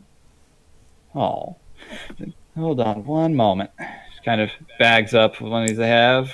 Just, is a half dozen? That'll run you 6 silver. Okay, she hands over her silver and thanks her profusely. So, glad to help, huh? So yeah, Irana walks back with this little sack full of what looks like little slightly fuzzy potatoes. They're pretty big for her size, but for a lot of you, they're actually a little tiny as fruit go. She's pretty But happy. she sure- She's doing like a kind of a little hoppy dance. She lost her dried sack of this, like, when asshole chased her off. What'd you find? Oh, this is from where I come from. Ah. I see. She Offer a jellyfish cookie. Go trade you. yeah, she trades him a little fruit. You have to either peel it or open it and scoop it out. Interesting. I'll just eat the whole thing. He's not stupid. He will take out a knife and try to, peel it. All right, second you do. Really vivid, bright green insides. These are very fresh. Big contrast considering it literally looked like a lump of dirt. Well, what's this peeled? He's going to pop it in his mouth. Oh, man. Lovely taste. Really tangy, nice little pop. Irana, it does taste like home. She just kind of sits there and munches, and then she hands out the rest of them to everybody else. And these fruits, you say they're from Home. the land of Oz. Yes.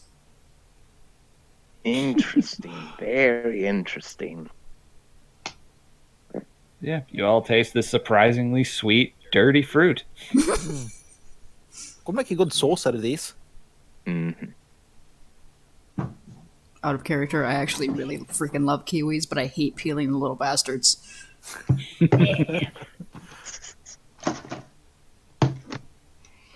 Alrighty. So, anything else you guys are shopping for, or we can just say that you do for the rest of the day and move on to what's next? Shalur just goes Sorry. around taking notes.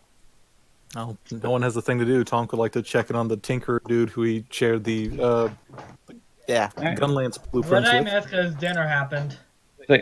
Irana bought kiwi fruit, Aw. shared them. And now Tonk wants to go over and check on Spotted Arms and see how Mac's getting by with the gun lance. Yep. So you guys enter in, and lo and behold, you immediately are greeted by the same immense heat of the big open forge behind the counter and the black Jaguar tabaxi, missing quite a few patches of fur all over his body. So it's black with occasional little pinkish velvety black spots. Kind of looks up and goes, welcome. Oh, ho, ho, look who it is. My favorite new customer. It's like, how's the new Lance treating you? That thing was a beauty. Not bad. Got it finished. Works like a charm. Good, good. Might have to run by a little bit later and check in and see exactly how you did that. Make sure I can get the foundry process correct. Fabricating new pieces is tricky. So Uncle nodded, then tap his can. Yeah, it's apparently some overlap. Oh, yeah, that makes sense, actually, yeah. I think the two of them just kind of talk shop for a minute. If there's any particular weapons or armor or anything anyone's interested in, they may ask. It is a weapon shop. They sell just about everything. Do you perhaps carry knuckle weapons for a person of my composition? It's like, It's like, oh, well now. It's like, aren't you just a special specimen here? Kind of walks over, giving you the once over here. Just what exactly you got in mind? I can do custom work or something standard. I simply need something to attach to my feet.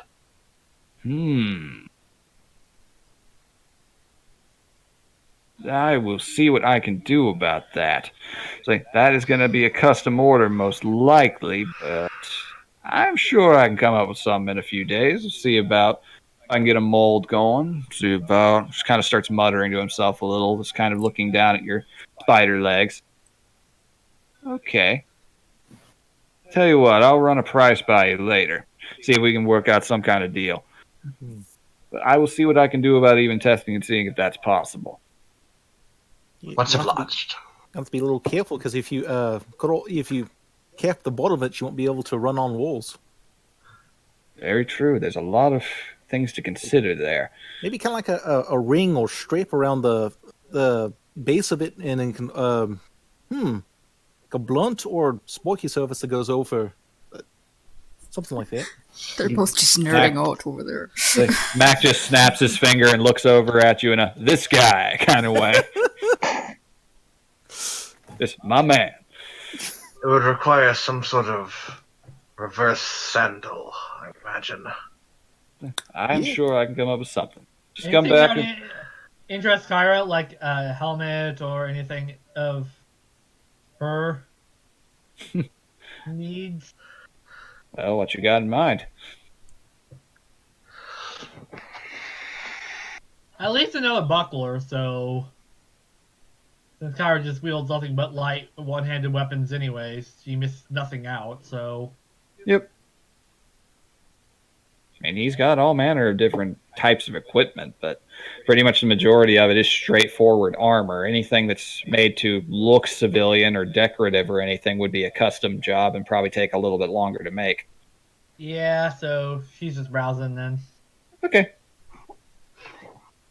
It's Uncle pat Bruno on the shoulder, go, "Hey, it seems like you have a bit of an eye for design." I do enjoy weaving in my spare time. Oh, sounds cool. It is not metalwork, but the principle is largely the same. Yeah, plenty of good comes out of weaving. I know this one fella, he was a merfolk, started using stingray skin a little bit. It was interesting. He talked about potentially creating some kind of a weave that it was very soft and apparently was strong enough to block arrows. Interesting stuff, but he could never get past the theory of it. I think he's still working on it. I haven't talked to him in years. Wonder how he's doing. Anyway. Would his name be Thok? Thok? No. Thok's criterion for things is how good does it stab? He does in his best impression. No, he said Merfolk, not so Hogan. Thok he breaks his weapons a fair amount of the time. See, it's a big fella, so I don't blame him, but I keep having to make them out of tougher and tougher materials, trying to find that right balance to where it's not too heavy for him, but also sturdy enough to withstand something he actually hits something with. Ew. What's the composition up to? Oh, geez. Last one I had, started experimenting a bit more with the carbon ratios, got a bit further in with that, and managed to make it about, the better part of 40, 50 strikes before it finally just snapped. Damn. See, that's pretty high compared to the first time. First, he kept coming back because he apparently liked my style enough. He could afford much better, but Thark is a man of simple tastes. Anything that could be done with the quenching or hardening of it to give it a little boost? I've tried a few different things. It's kind of just a work in progress, you know? I know, can you ever find some oil, like natural oils? Those are pretty good for quenching. Yeah, that's worth trying. Maybe I'll see if I can put up something at the guild to see if anybody can find something particularly viable for that. Like, I know a smith back in my old village used whale oil, but we couldn't all get a whale for maybe to make a shield. That is interesting. That is just kind of write something down real quick. Just I will look into something like that. See, I'm sure there's plenty of stuff out there. Plenty of fish in the sea, after all. Mm-hmm. Well, it's to check whales for mammals. Yeah, but joke doesn't work if I use that. Yeah, I know. That's why I said it. Oh, you. I knew I liked you. Anyway. Well, if you have, that's all you need. See about figuring out something for your particular request in a few days, Miss, looking over at Bruna. Riveria. Varia. All right. Writing that Riveria. down. There we go. Okay. See, well, come back to the Spotted Arms anytime. We service just literally anything. I mean, seriously, I can make just about anything you need. All right, so as you guys depart that, if there's anything else, we can move on to other things. I think we're just wandering around looking at stuff, so if nothing else comes up to anybody? Nothing currently. He's just taking notes. Most of my stuff it comes later, so Yep. All right, well, if that's the case, then you guys just window shop for the day and you head back home, talking, mingling, getting to know each other a little bit better, figuring out where you came from, learning some of what Tonk's words meant back when he was talking with that other turtle. Lousy gibberish. Just like the French. Oh, Jeez. Jesus. Wow, racist. All right, so I'm God. sorry. I was just Alright. making a Futurama joke. That's fine. it's cool. All right, so you guys go back, you depart. Kyra, I imagine you are up writing a good chunk of the evening. oh hell yeah. Okay, so Imako is- oh, she's proofreading for you. We're probably all awake, just listening to her pace back and forth to the coffee maker. Tonk's gonna do he's gonna draw a couple schematics of like various cannon bits that he knows were common in the, or at least he used in the gun lance build to help out his smith friend. Okay, cool.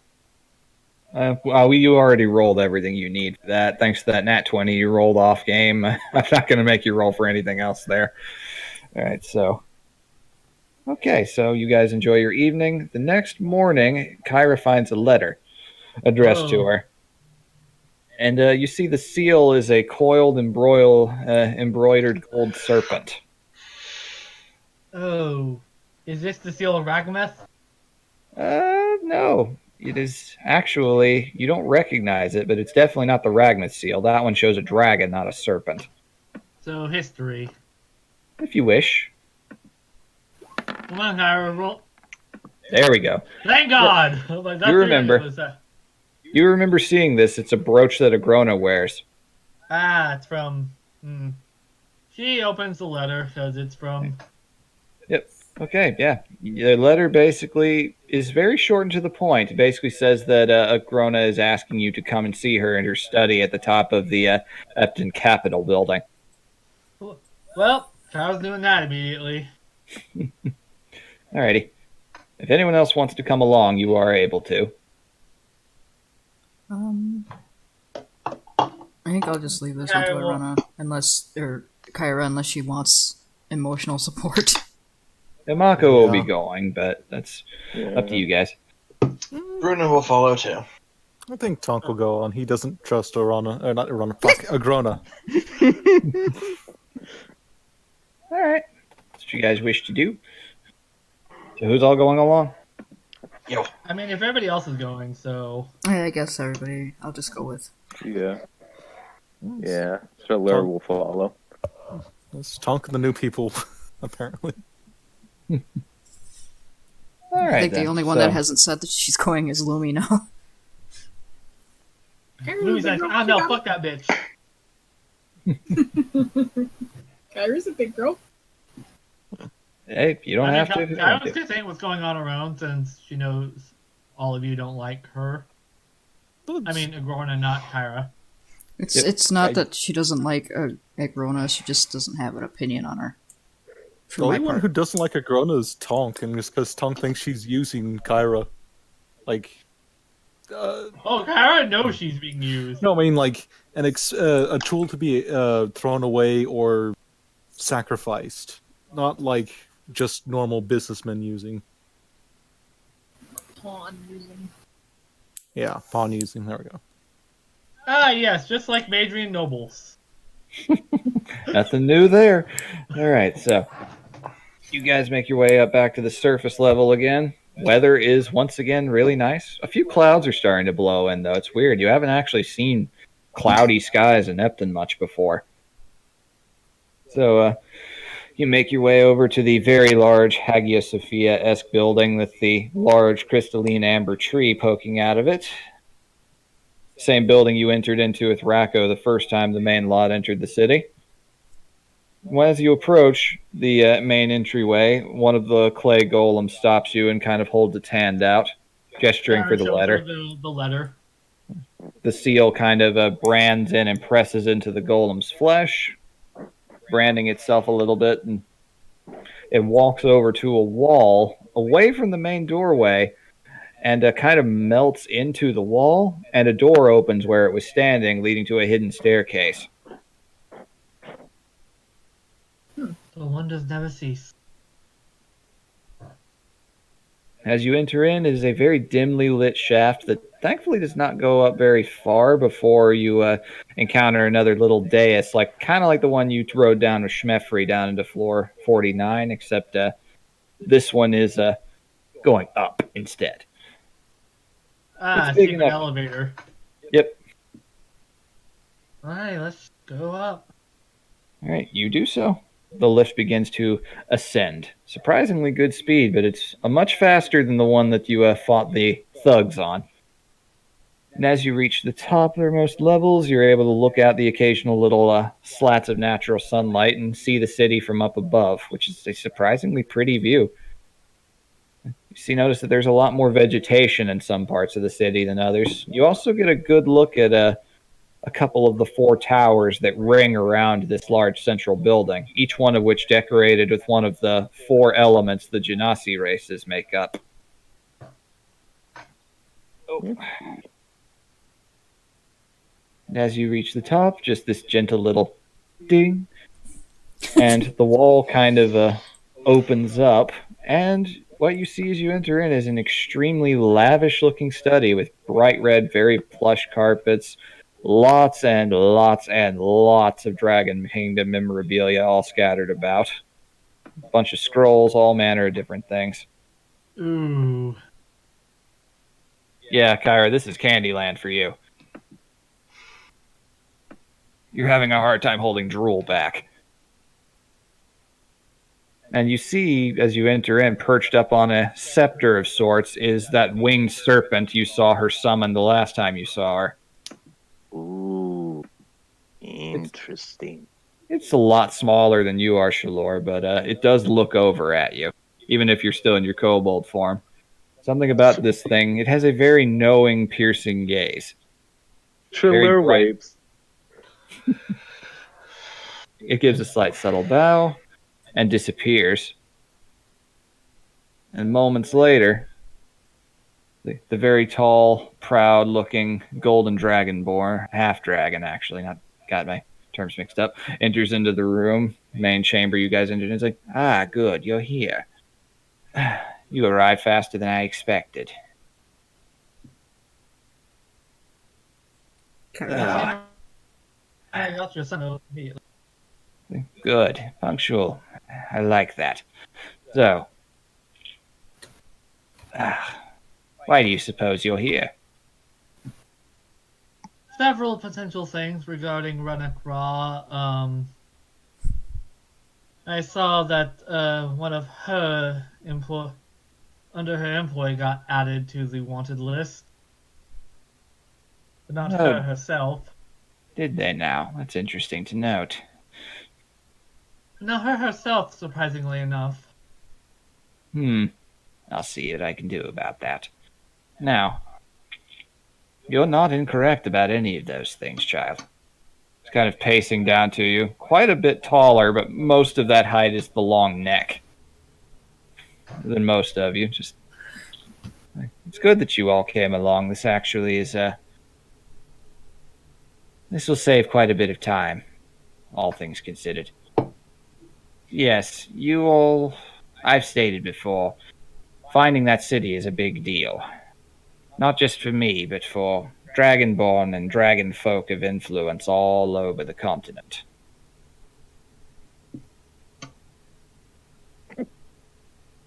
Why do you suppose that is? It used to be a holy pilgrimage site to Ragmuth himself before the Summer Wars, if I recall. Correct. So you're studied. You do your homework and you respond to questions. That's good.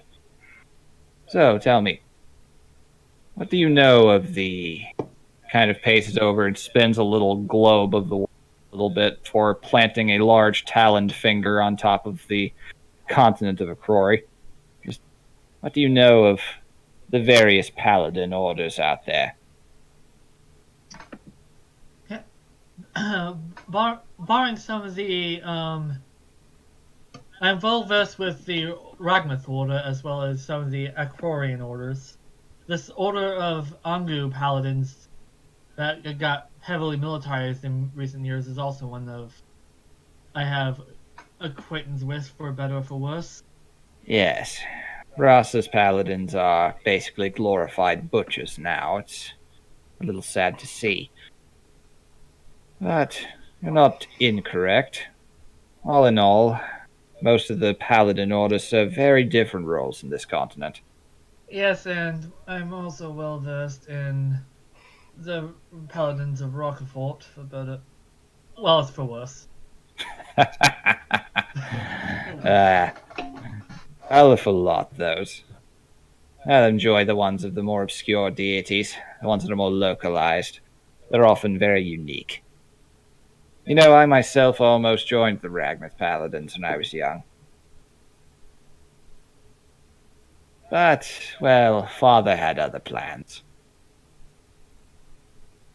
I haven't told any of you that story, have I? Out of character, we know very little about Ragorna, so... Just kind of looks over at the lot of you. Well, I'm sure you're wondering why, just kind of gestures her arm upwards. This chamber, you now notice, is very massive. It is pretty much an entire chunk of the dome of the top of the building. So, I'm sure you're wondering why this space is so large. Far too large for one of my own size. I imagine it used to be a dragon's keep. Of a sort, yes. So, the only dragon that permanently lived here was Alrin, who taught me a lot of what I know, honestly, but my father was Agar the Gold. He lived in the Ranut Mountains, occasionally visited. So was fond of this city quite a bit. He was the leader of the Ragmuth Paladins of the time. He chose me to be a dignitary instead, apparently. A role you seem to be handling quite well. Well, I suppose. Some of the guilds never shut up or assume that I have time for every single thing they desire, but that's running a city in general. It's quite interesting, honestly. Quite a few of the Genasi honestly oppose my I am. Think the city belongs to their folk in the end. It's led to a fair amount of dissent. That one Earth Genasi you crossed blades with, he was one of them. Back in the day. On the council? Not quite. He was more of an underground figure. Dover was fairly influential among the Genasi, but more or less as a rabble-rouser. Did quite a bit of destabilizing work back in the day before, well... Yes. I recall him burning down Dan Backslides. Out of character, by the way. I was waiting for that one. That was out of character, by the way. I figured. I wouldn't be able to justify that one in lore. I'd like to watch you scramble to try, though. Thank you for not. Alright, so.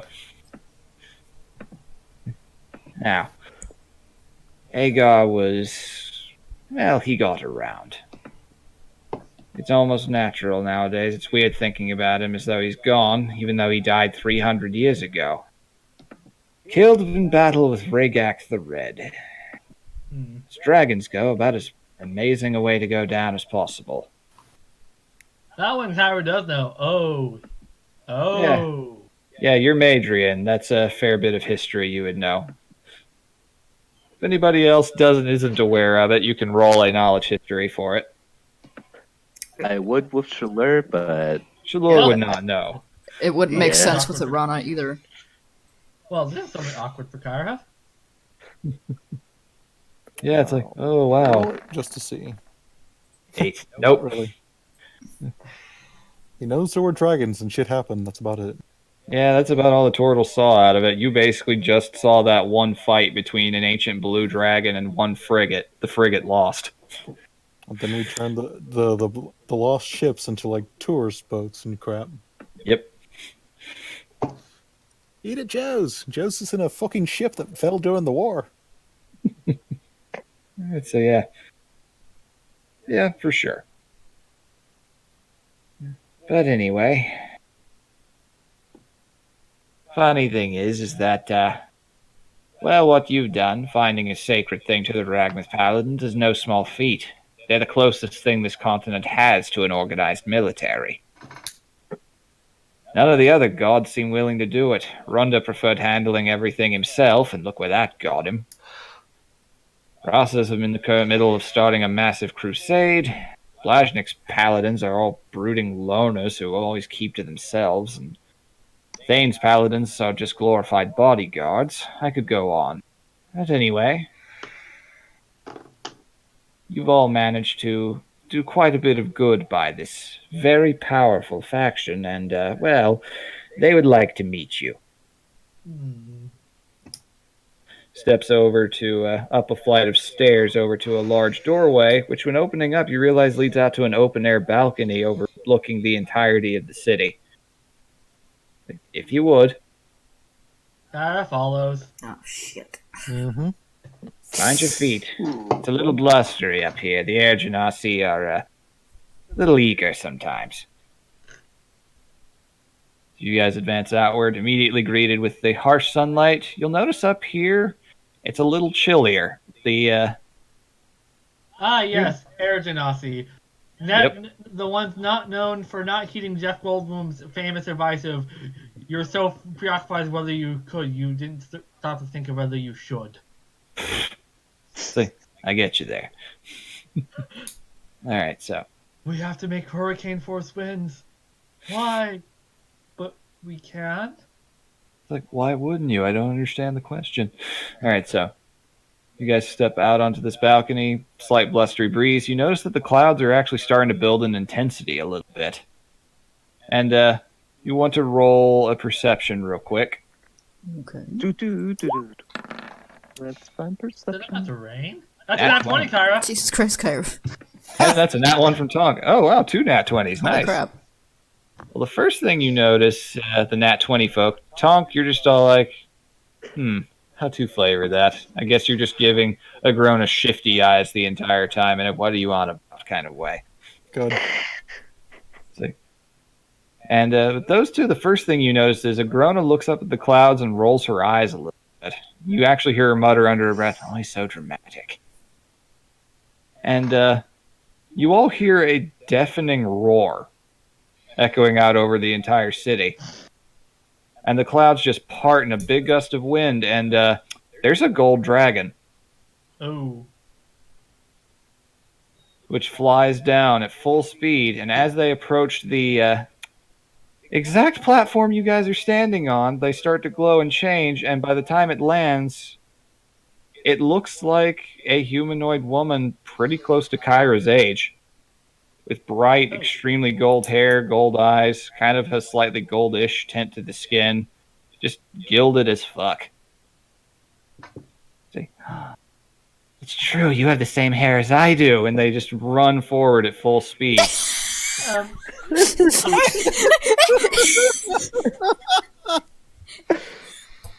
Holy shit. Oh. Yes, Kyra, meet Agili, my sister, my younger sister. It all makes sense now. Does it? No. Mm-mm. It never does. She's the leader of the Paladins, though you'd never believe it by that form she chooses to take. Oh, you're just jealous I can actually look young, Granny. Ayo! Shit, shots fired. Roll for burn damage. They're immune to fire, they're gold dragons, so... Kyra. Yeah, they're sisters, all right. Nobody is immune to shit talk damage. Kyra, Psychic no. damage. This is sister insult. Like, so pleasant to see you again, showing up. Thank you for actually giving me a warning this time. I was able to alert the guards so there wouldn't be ballistas trying to fire at you. So, like, you know you shouldn't be leaving the main monastery. It's dangerous. Like, yes, whatever, I know.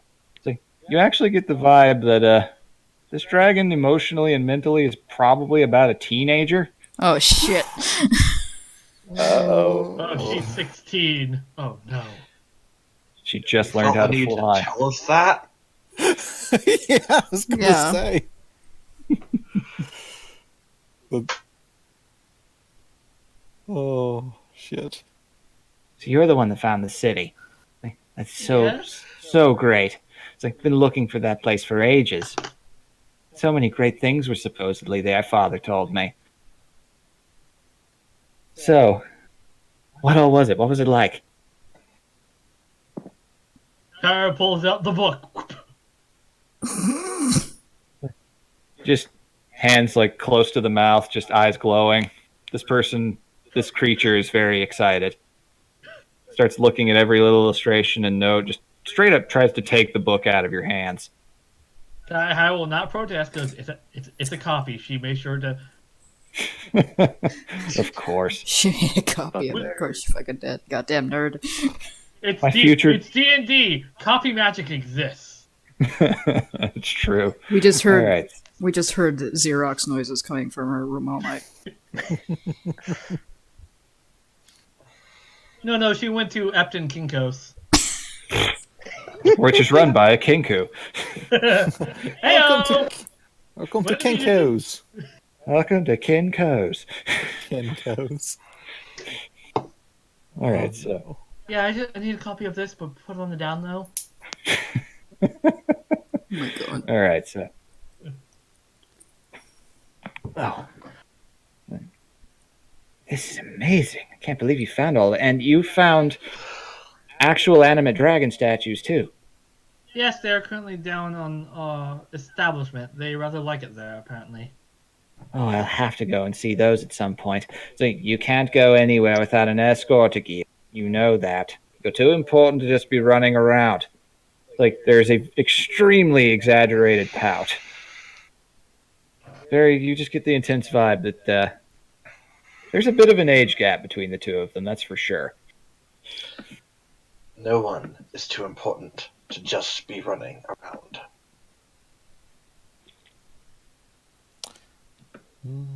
To run. Sorry. I understand that reference. All right. So, anyways, if Grony here's done lecturing me on basic everyday common sense, Grony, oh fuck. then you can call me that all you want. You know it doesn't affect me. I'm about 500 years too old for that. I'm not, though. Fuck. I like you, Akili. Falk is trying really hard not to burst into laughter right now. Yeah, pretty much. Grona's face is extremely flat and level. You can tell this is forced emotionlessness. Yes, they've been guilty of quite a few different various adventures and escapades. They killed a Gru from the Underdark, managed to destabilize Rockfort of all places. So it turns out that Baron is literally just a shit pile of rats. It's like, wow, really? I always thought he smelled interesting. And then it suddenly clicks for you, Kyra. You remember Zola and the Baron talking about the Ragnath Paladins, and you don't want her coming to sniff around? That comment makes a lot more sense now. Ah, yes. That's why I said it all makes sense now. Like, I'm sure you have a lot of questions. My existence isn't exactly publicized all the time. People in Epton largely know, but yes, that cloud cover was meant to be an adequate distraction, but no, you just had to blow that aside dramatically and come in. Well, you know, it's fun. Gotta live a little. I don't get to spread my wings and leave the mountains very often. There aren't many of us left, and it's nice to see company besides just a bunch of stodgy paladins saying, oh, do this, oh, study that, you need to brush up on this. Kids. If it makes you feel any better, I give you an 8 for your landing. Say, oh, that's so nice, thank you, looking down at the little kobold. No problem. So, just kind of looking over to Grona there. Just, Wait, don't gold dragons have true sight? they do. So literally you're not fooling anyone in this situation. He doesn't care. She doesn't either. Gives half a shit. She's currently polymorphed into another form. Who's she to judge? Alright, so.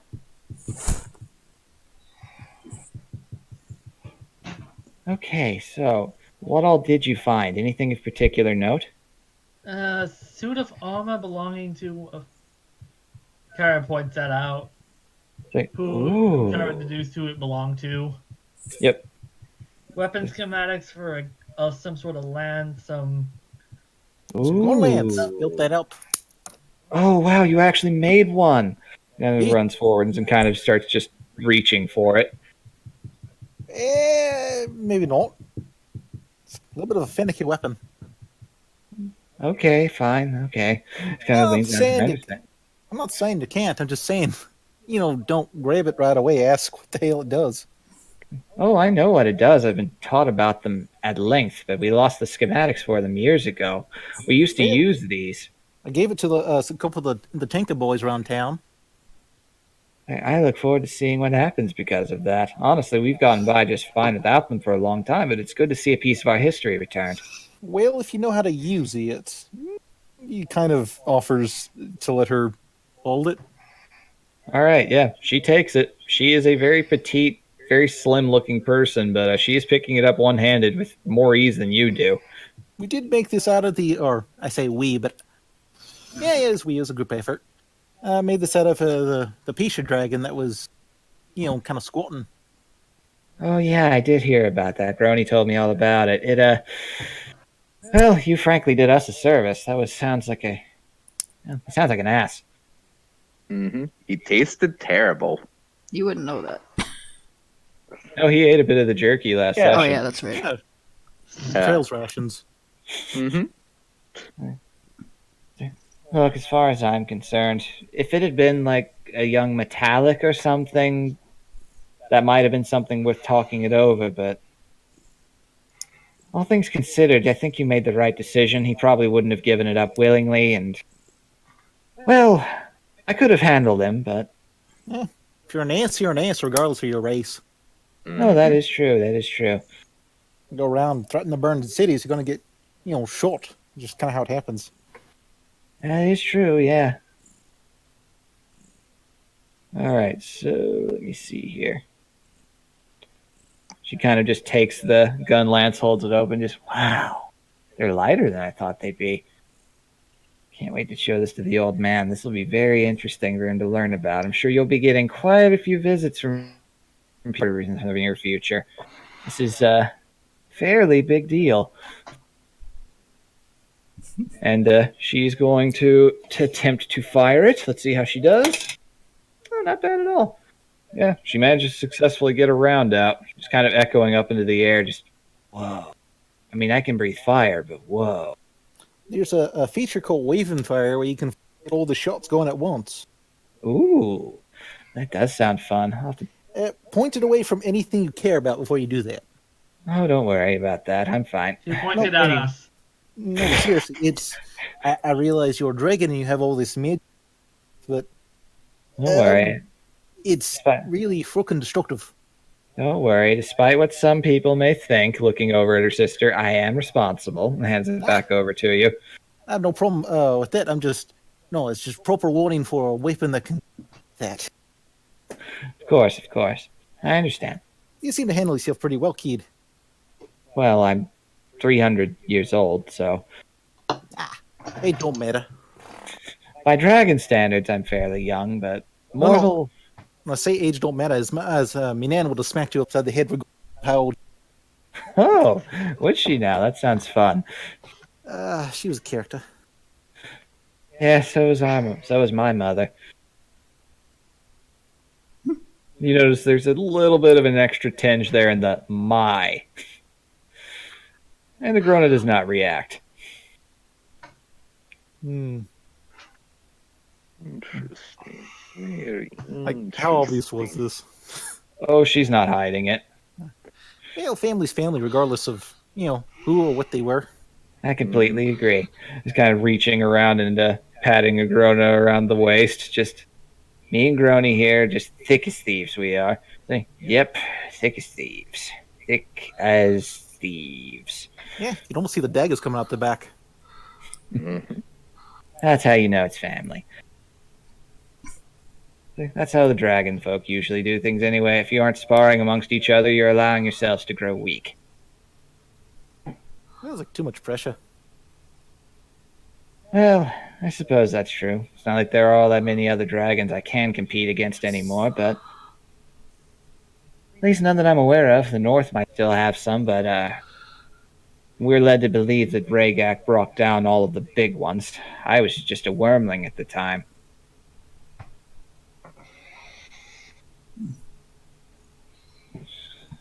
Anyways, looks over at Kyra, just about that armor you found. Yes? Is there anything you'd be willing to trade for it? I mean... You don't have to say it. You don't have to- This still can be preserved, so I have no real stake in it.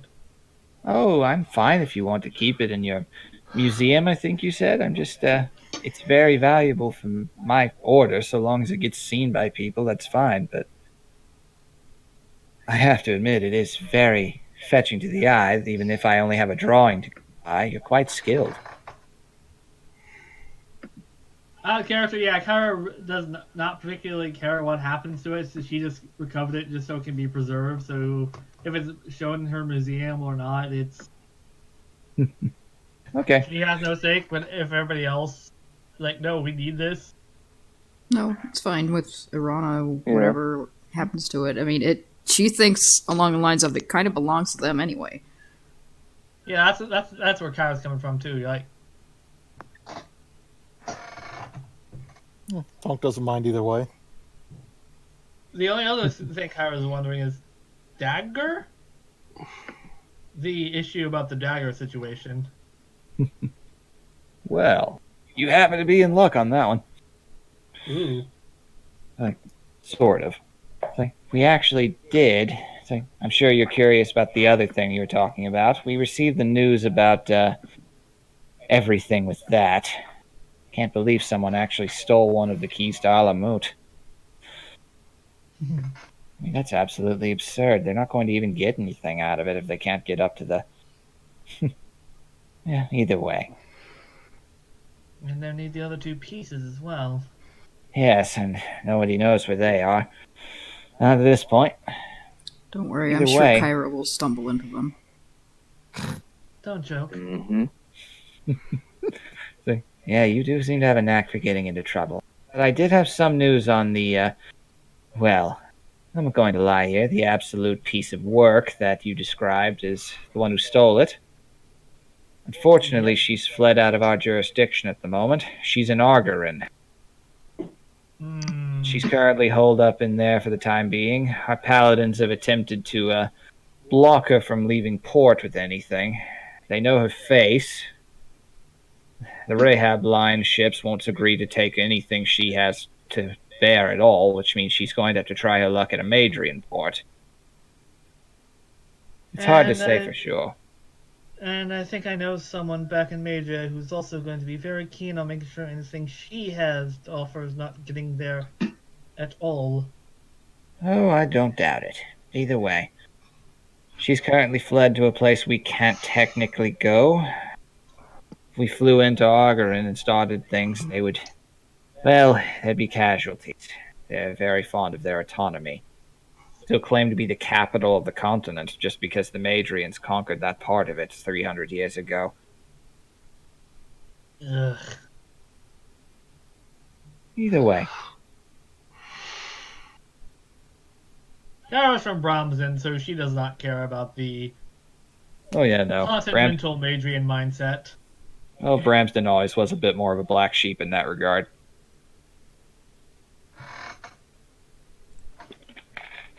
Okay. Well, I swear, one more dump to tea into the harbor, and we'll have a revolution on our hands there. where you're from? You're from Madria, aren't you? I'm from Bromsden, which is more of the black sheep of Madria. Interesting. You do note, looking at Agili's face, yeah, the overall relatively human, just kind of very bright metallic colored hair, but the eyes are still very much that feral, live, burning forge kind of quality to them. Mm-hmm. You are definitely being looked at by a very powerful creature. Mm-hmm. Gyarados. Well, He's been looked at by college professors. It's fine. not Also wrong. nobles. Overpowered, inhuman monsters they are. Yep. Too much power for one body to possess.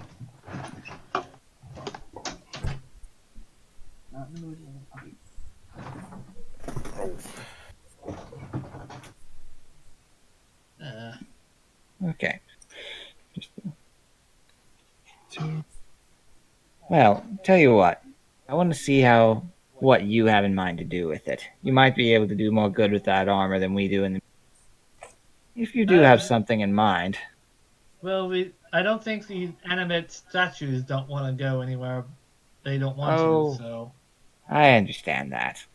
So having the city they were meant to protect still with them is probably wise in general. That is a valid point. Still, I'll come down and see them sometime, but for now, apparently, looking back at Agrona, I have some papers I need to sign to make sure that everything is in order once again. For a reason, I have to know where you are at all times. If anything happens to you, the last full-blooded metallic dragon on the continent dies, and I have to be the one at fault for it. Kyra knows this situation. Overprotective big sister. Yes. I wonder if Kyra knows how act around the corner. Much as you seem to live to vex every decision I make and defy every single request I have, it's still good to see you again. You should come by a bit more often. Actually, I think it'd be better if you came and visited me, Agili says. The monastery misses you on occasion. Or maybe you could take up that teaching job out of the college you all took when you were young. Or father died. I'm much more useful here, I assure you. Anyhow, my sister wanted to meet the lot of you before everything becomes a bigger deal than it usually is. She's a very well-kept secret to the rest of the outside world. It's really just Epton and some of the surrounding area that knows that, well, there's a gold dragon still around. Understandable, given past events. Indeed. Talix may have fought on the side of the mortal races, but dragons are dragons. There are things to be learned. I've heard there are rumors of other dragons. I mean, you found whatever that pizza thing was. And there is that rumor of that one in the Badlands, but they don't seem to be interested in showing their faces whenever I fly around there. Indeed, I wonder why. You're a metallic.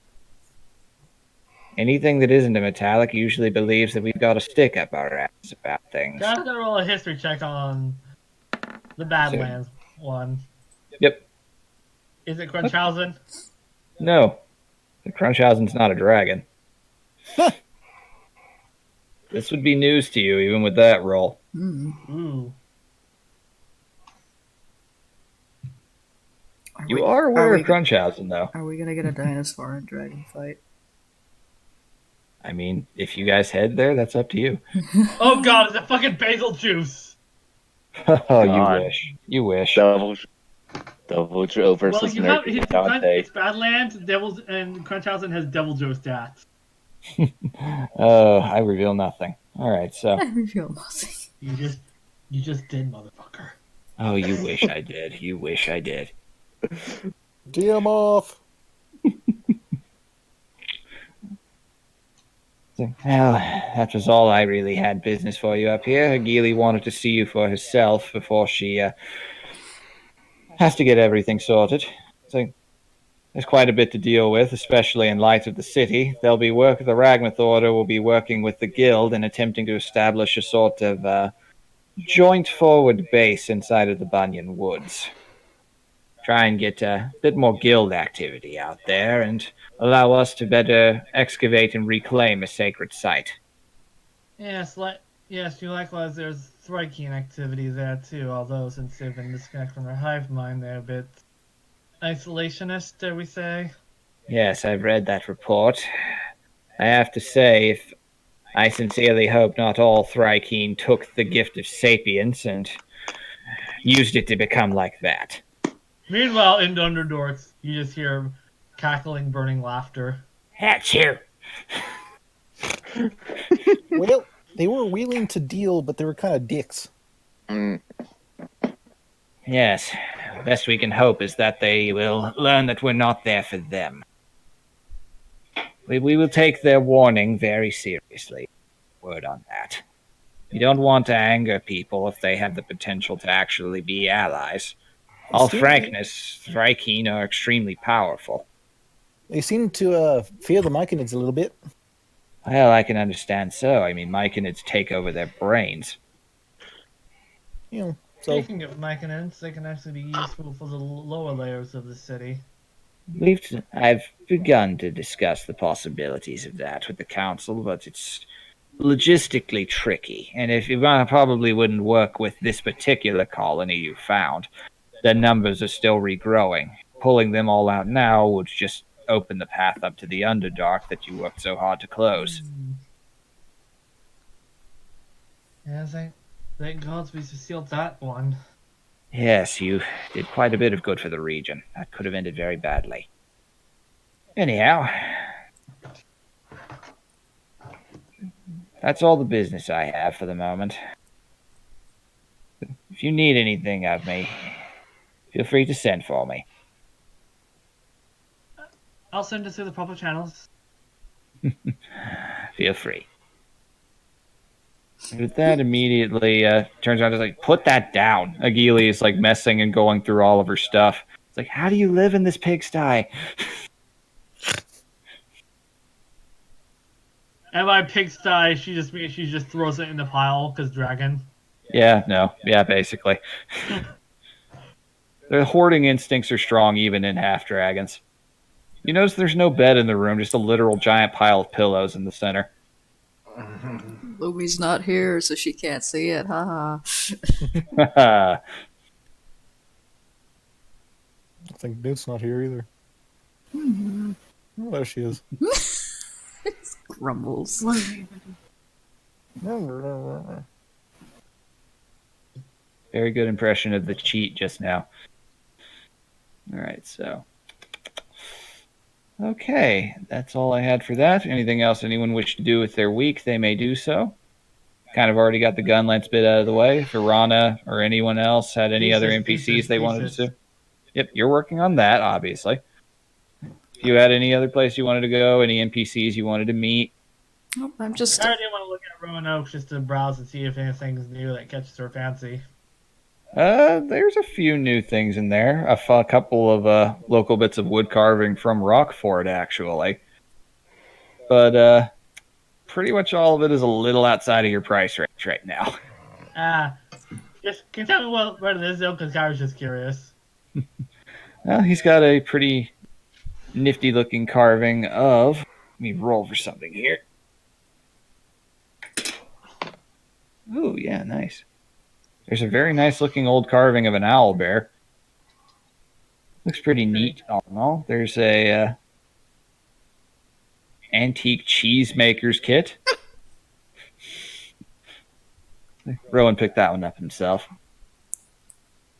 And you do see a replica, actually, of one of the rapiers you saw Keckles and the other paladins using.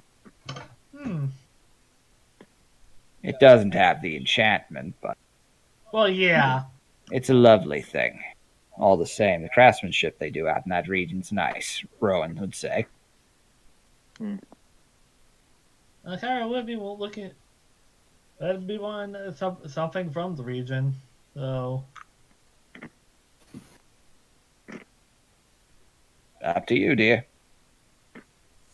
first of all, before we do anything, pricing. Well, it is Three. indeed. Well, this is a slightly special rapier, custom made in a specific vein, but I can let it go for 40 gold. It reminds her of an Avengers locale. Do it, take it. Alrighty. Congratulations. If anything, it's just gonna go in a room. Alrighty. You have a replica of Limburger's Bane. Woo! It is still a functional rapier, just a standard one, but still. This goes out to you, Keckles. Godspeed.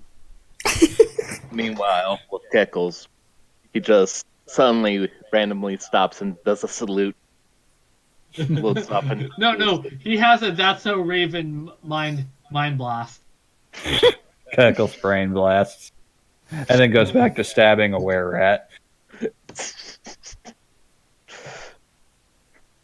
Oh god, Keckles has gone full Bloodborne in the capital. There are quite a few were-rats to root out. Mm-hmm. Yeah, and he has experience fighting them. Stilton and Bruce are helping you, along with a few other paladins. But anyway, with that... One of them is literally named Father Gorgonzola.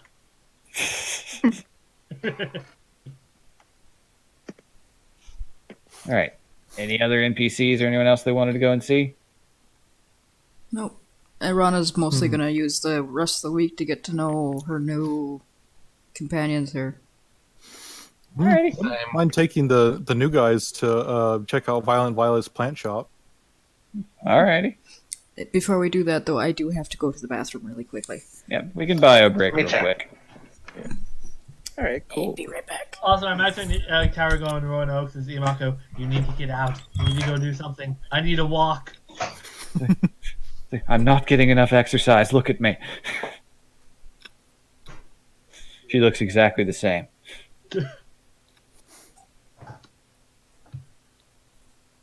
What did I miss? I fell asleep.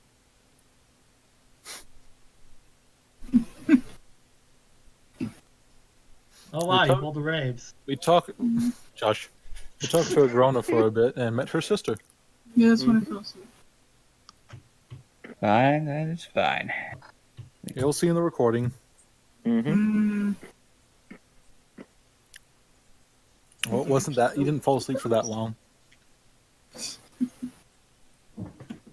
I don't like hearing my own voice. I don't either. That's why I don't listen. Sorry, Scabba. I'll just skip to the places where you fell asleep, so therefore you don't have to listen to yourself. Not like I talk that much anymore. We'd like to hear you talk more. You have a beautiful voice. No. Yes. I mean, I think so. Yes, and we outnumber you, so therefore we are right. How dare. I sound like I haven't slept in 3 days, and that my throat is made of sandpaper most of the time. So, I think you have a very You sound charismatic fine. voice, man. oh, thank you. You are the meme voice, Phoebe. You are how I hear that Doge meme. Okay, sure, yeah, okay. I'll take it. Not the compliment I was expecting, but I'm not picky. Come back Good. to Amigos. Come back to Amigos. I just remembered something. What? The buttered pecan ice cream. Mmm. Mm, I've had that before. It's freaking good. so good. I keep forgetting its existence until my mom buys it. Wow, that is a really good Greater Dog cosplay. Yep. I was just gonna think that. Damn. Oh, That is one swole doggo. it's fucking Minecraft meme. It's a swaggo.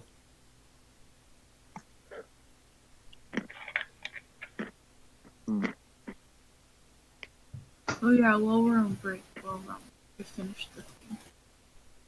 Phoebe, is there a blue Genasi and an Orc Cop buddy in your Epton? You haven't looked for them yet. Why would we? Ugh.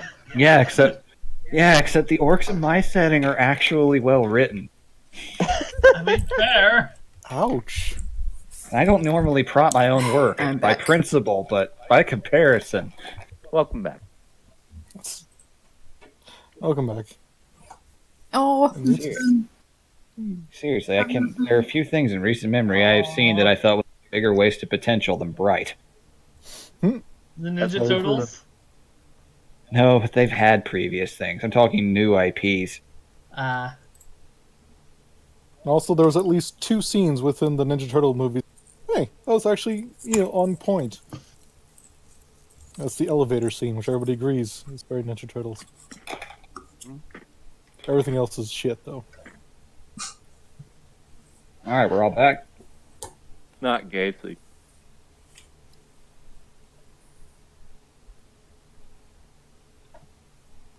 Did she actually leave, or did she fall asleep? no, she left. Oh, okay. Yeah. She said she had to go. BRP. It is right around that time, yeah. Well, there's only really one last thing to go with, so we'll be ending for too much longer. So we're Yeah, going to go with Mizzy's thing? Yep, Cool. that really does look great. Yes. Looks like a character portrait on like an official, well done, made D&D thing. Okay, back. Hey. I would want Newt to do all the quest and beats like that, but that would require Newt to actually do it quickly. See, yeah, we should require like 6 more years. Well, I mean, let's see here. I think Casey just came back, so Yep, we're all I back. did. I said back. Yep. I just needed a moment to also cram brownies in. Understandable, as one should. As one should. Yeah. All right, so you guys would go down and visit Violet. Violet would be very happy to see you, ask how things were going, ask you how the plants you got were doing, which they are doing fine. They're pretty hardy things. Very few of her plants are what you'd call delicate. They could grow in pretty much anything so long as you feed them meat. So, yeah. She'd be very pleased to hear that. Happy Which to from see you. Rosk's rations, there's lots of meat. Oh, yeah, no. Visiting her would go just fine. Now, if there's nothing else, then we would get to... You joke, but yes, there actually is something like that, Nora. So many good plant puns there. Oh, yeah, I'm very proud of some of those. All right, so the end of the week approaches. The chosen day arrives, and as the evening falls that day, Mitzi comes up to the museum door. Statler and Waldorf just kind of like, Mitzi's here, you hear echoing across the entirety of the entry chamber. They have very loud voices. Rats, they're basically doormen, too. Hey, nice, nice. Is this the night of the thing? Yes. So we're all dressed to the nines, I imagine, or something. If you wish to dress up, you may. Mitzi's wearing just a pretty standard dress. Nothing you'd see like a fashion show or a fancy like $1,000 plate charity benefit ball or anything, but Bruna is wearing an utterly gigantic hoop skirt. ooh. Schiller is wearing an old-timey suit and top hat with a cane. Nice. Honk has the exact same Hawaiian shirt he always has, but the colors are reversed. I imagine Kai would try to go as elbow, and Fluby's like, no. Get dressed up. Irana has that outfit on that I drew her in. Nice. Which Maybe one? really dressed that she somehow got. No one knows how. We just assume you make it. Yeah. Maybe. Yeah. Who knows?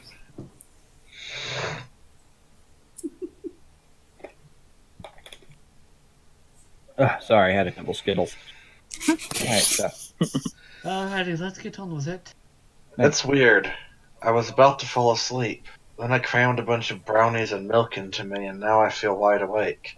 Isn't it usually the opposite? depends on the circumstances usually. Either way.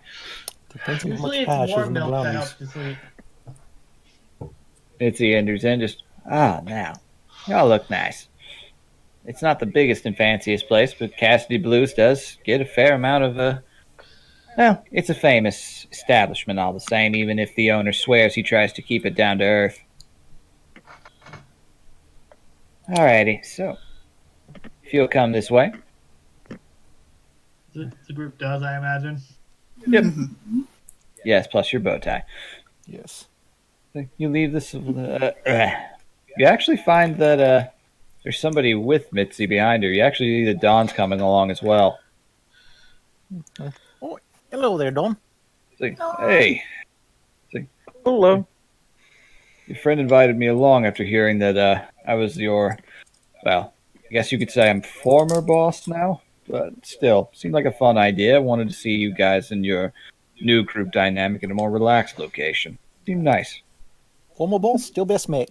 Well, because the magic word is going to be combat soon. Oh, how little you know. Oh no.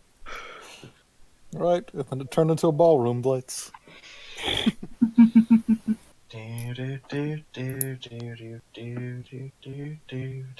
Oh no, Yeah. it's Dover again. Roll initiative.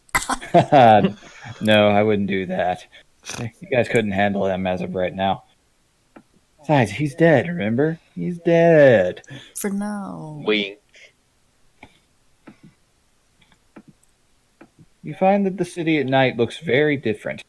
Like, A lot of the natural lighting of the day is replaced with a lot of the amber lighting of various little crystals scattered about the place. It almost looks more like it normally does underground. There's a lot more water running. It's a very lovely atmosphere outside. The breeze is kind of chilly. Not chilly enough to be uncomfortable. Mitzi guides you along, just kind of showing you a few different sights, telling a few stories along the way about some of her own adventuring days. And eventually you arrive at a very busy-looking building, modest-sized building. And up at the very top is a big marquee saying Cassidy Blues. And there's a blue grung doing a Michigan frog pose painted on them as a mosaic. Oh my god. Perfect. Top hat and cane and everything. Amazing. Nice. I see he is also a man of culture. Oh, you Thanks. my honey, you my baby, you my ragtime doll. Like you can hear music coming from inside. Nothing really loud, no heavy kind of stuff. Oh, But thank God. It sounds more like. No! don't bring that evil to this world. No! So that sounds more like like a Disney a nightclub at night. Not too far off. You see a slight line of people standing up in the front waiting to get in. Disneyland Disney World Esplanade at night on loop. Yeah, basically, yeah. Cool, smooth jazz that's relaxing and very Oh, nostalgic. yeah, it's very smooth jazz. It took me 2 seconds to figure out what you were doing, Casey, and I immediately was angry. I knew that was coming. I knew it so hard. What was she trying to do? This, He- I posted he it. just posted it. Listen at your own risk later. You're not ready. Yeah, you'll die. It will kill you, and we can't replace you so soon. It wouldn't be organic. True. All right, so you guys approach. You see a line, and standing at the front of the entrance is a very large sage grouse kenku. Like, name, please. Like, all right, you good? Go on in. Name, please. Advances upwards. You guys make your way up the line. Just name, please. Mitzi Lockpaw and friends here on Thark's Tab. Kind of sounds like, Mitzi, good to see you again. And yes, in case you don't recognize what sage grouses look like, this guy has a very masculine voice, but, well, they're colorful looking birds when they're adult males, that's for sure. They look like divas personified. Yep. Big, poofy white chest. I got my birds confused for a second. I thought he was a Pooh. No, I wouldn't do that for a nightclub owner. That's like a speaker. You guys ever get ambushed by like some little shiv guy rogue in an alleyway, it's going to be a Po2. Hi, I want your money. You sound like Roberto from Futurama. It's all that.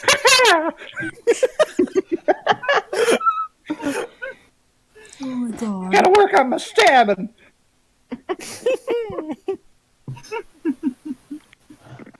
Oh God. It has to happen now. Hey, don't joke. I will do it. All right. We know. That's why we're prodding you. Yeah, who said she was joking? There's no joke. That there is a male sage grouse. Yeah. They're peak diva looking. Move off.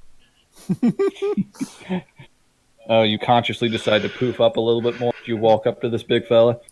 Yes. It's like, nice look, miss. Nice look. Like, you rock it, may I say. Yes, that is something they can do. Yep. Their mating displays are fascinating. It's accompanied by a little pew noise. Ridiculous. So, Mitzi, you got a big we group? all wear bras to keep us in check during mating season. Yes, actually. Females are actually pretty normal looking birds. Yeah. Like, you here to play, or you here to just observe, spectate? It's like, nice to see you working with a new crew again. It's like, yeah, figured it was about time to get back in the you know, back into the deep end. Good bunch so far. Even if I've only known him like a week. Well, you come to the right place to break some ice. Welcome to Cassidy Blues. Enter in, find a seat. He opens the door, and inside, yeah, it's a nice looking little jazz club. Very mellow ambiance, but as you enter, you're immediately accosted by a very loud, raucous voice of an orc who is just on stage, just bawling and crying and drunkenly singing into a little magical microphone. Oh no. You call on me. Oh god. What you say is justified. Just crying, just singing this. And there's another. The funny part is there's another orc standing right next to him that's harmonizing and just doing the vocal bits, but it's basically just him awkwardly standing there, just like, people are watching us, dude. He's just going do do do do do do do do do along with them, just kind of varying. It's like pitch.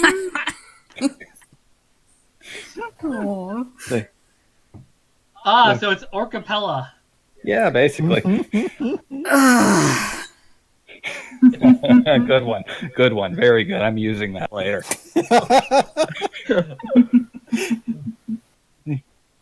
As he just kind of is slowly losing energy and it's kind of deteriorating just into him slurring, you see just this quick blue blur of hopping motions go up onto the stage and just, all right, you've had enough there, son. Why don't you go sit down? Yes. I think you need to rest.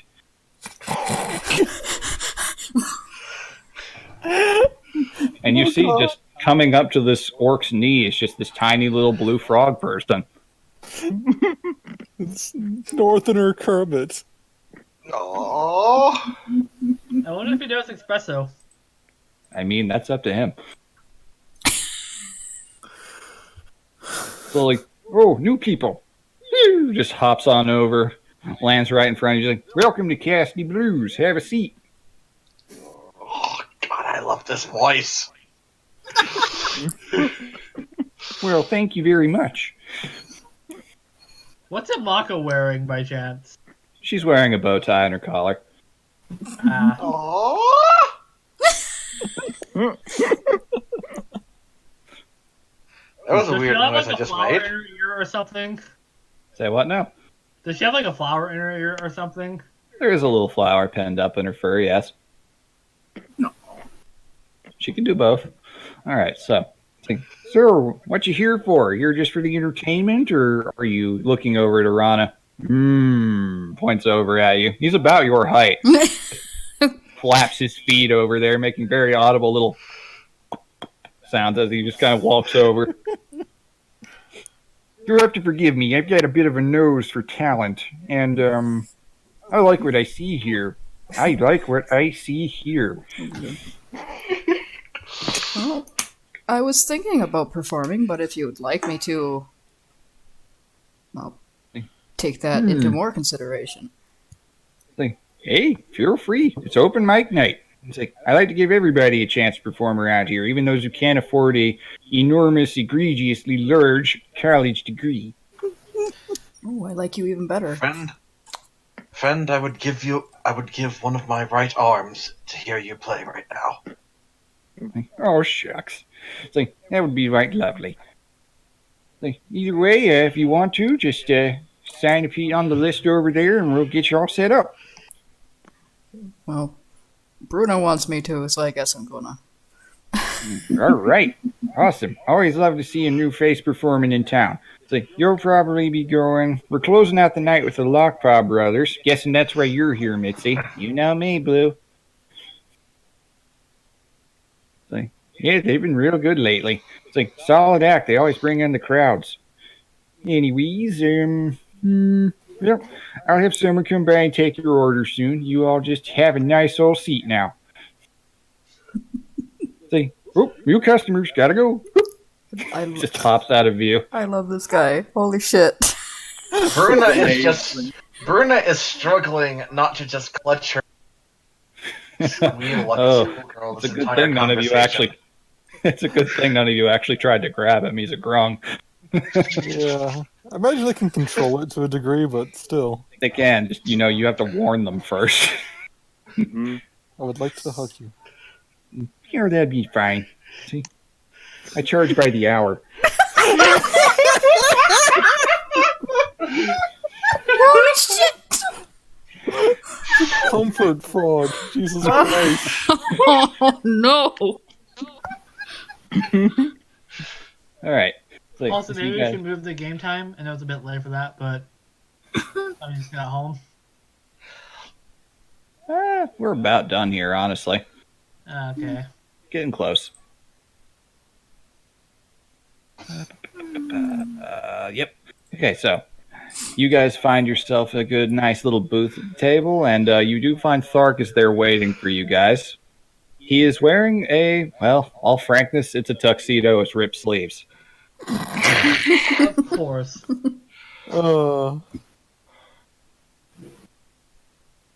It's like, well, I mean, if I'm gonna be paying for it, I might as well eat some myself. He just says to you, "I'll come in." It's like, have a seat, plenty of room. It's like, all right, Doc, you insist. Remember, you asked for this.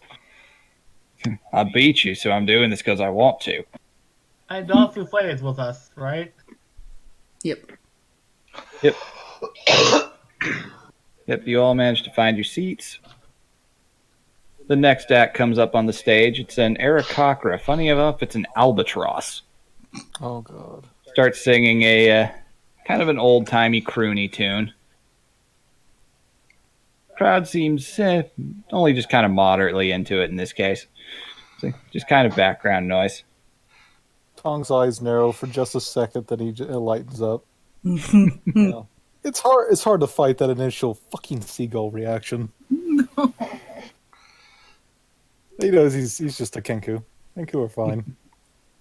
This one is an Aarakocra, so Aarakocra, sorry. Aarakocra are fine, usually. it's an albatross. Not even technically a seagull. They just look alike. It's a seabird, Racist. damn it. Thank goodness it wasn't a frigate bird. Okay. Mm. All right, so you guys sit down, all converse amongst yourselves. You may have any conversations you may choose. It's kind of dimly lit, very nice place, kind of old looking. Definitely looks like it's seen some history. Lots of pictures of different musicians from all across the continent on the walls. Interesting. Very interesting. It's good to be back, Mitzi says, just kind of Howard just relaxing. drinking into the booth, taking it all in, being quiet. Thank y'all for coming out, really. I don't get to enjoy myself as often as I'd like. And I like to, I like my work friends to be the same as my regular friends if I can help it. That's a nice sentiment. Yeah, I mean, life's hard enough. Why separate the people in your life apart from each other if you can help it? Mm-hmm. Yeah, you got it all figured out. I try. Yeah, never made much sense to me to have two sets of friends. One of I them. mean, sometimes it's needed. Sometimes the two friends just don't get along. That's what kind of happened with me and my brothers. We used to all run together, did a karting for one particular team. Just before I joined up with Thark, though. So, yeah, Mitzi's a bit before my time when she was in her prime, but sometimes all the same. Yes, Don says, you're actually a little closer to my neck of the woods as far as age goes. It's like, that is true. I'm a bit past my prime there. I can still hold my own, but still. I've been through a fair share, but I like to make the best of it when I can and where I can. So how about all y'all? How's Epton treating you? Besides, mob attacks and assassination attempts. Y'all live an eventful life, you know that? It's pretty good. Besides all that, it's been pretty good, yeah. Good. Yeah, city's got some of just about everybody, Thark says, leaning in. It's like, they took me in, and my folk are known for pirating, sinking ships, like harpooning people who pass by for sport. Well, that sounds like a stereotype. Oh, he didn't grow up where I did. But, well, I'm not a part of that world anymore. Things change when you're born with 4 arms, and my people, you're instantly kind of a celebrity / deified figure supposed to lead everybody to all manner of great things. Didn't really like the sound of what they were saying, though. What were they saying there? Nothing good. Oh, stuff about ancient sea gods and exterminating the sea elf races and, things like that. Yeah, I know the feeling. Yeah, sea elves, the dolphins of the D&D races. Stat up a sea elf. I might do that now. Fucking lava dolphins. Fucking pricks, a lot of them. So, I think Don just leans in and is like, thanks for inviting us out here. It's quite a lovely time. I haven't been out to a place like this in ages. Even back doing mercenary work, it was largely just moving from one place to another, but hey, these two know all about that. It's nice. Feels like old times a little bit. Oh, the good old days. So what kind of work did y'all do beforehand? Mitzi looks over to like, independent work's always so interesting. There's stuff that you get access to because it's usually stuff right on the spot when you enter a town. You look for somebody that needs help. I always kind of liked that life. Mostly just stumbled across it wherever we found it. Yeah, I had this one time with a werebore that was pretty interesting. Kind of was lording over in town. It was a fascinating time, to say the least. So, Mitzi just basically, the conversation goes on. You learn a little bit, you share a little bit, whatever you're comfortable doing. Definitely repeating the past events, specifically because Don probably hasn't heard of what the hell we did in Port. Well, he's definitely on board for all of that. Yeah. Yeah, Shalir doesn't know how much he should say just in case it's like, what if this causes a ruckus? It could potentially. Hold on one sec, BRB, for one literal second. I've accidentally left the cat in the room. One Mississippi. He lied. Nice. I feel used. I know. I don't know if I can trust anymore. All right. Jesus. Say what now? Lied to me. You said it was 1 second. I think you got it confused with 10 seconds.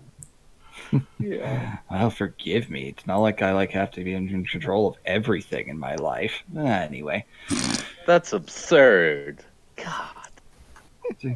as the albatross or cocker steps down, and they're replaced on stage by a fascinating little case. It's an air genasi that is literally doing an act by blowing air into glasses. One of those acts. Yes. Considering he can control the air, that actually might sound decent if he has enough bottle and enough air control. It sounds better than any other type of that thing you've heard before, that's for sure. As they go on, let's see here. Yep. It's like Mr. Blue comes by a moment later and just kind of, hey ho. Listen, if you are interested in performing, you can go ahead and head backstage in a minute if you want to now. I like to make sure everybody has everything all properly tuned up. What kind of performance you looking to do here? I think I'll surprise Elia. Ooh, kind of rubs his clammy little slimy hands together. Like, ooh, that takes me back. You know, you remind me of somebody. Don't know who yet. It is not ringing any bells yet, but it will. I assure you, it will. Anyway, Not how have this you time, been? though, so. You said there are pictures of various artists on the wall. Is a certain one among Is them? he there? Like, roll perception. Okay.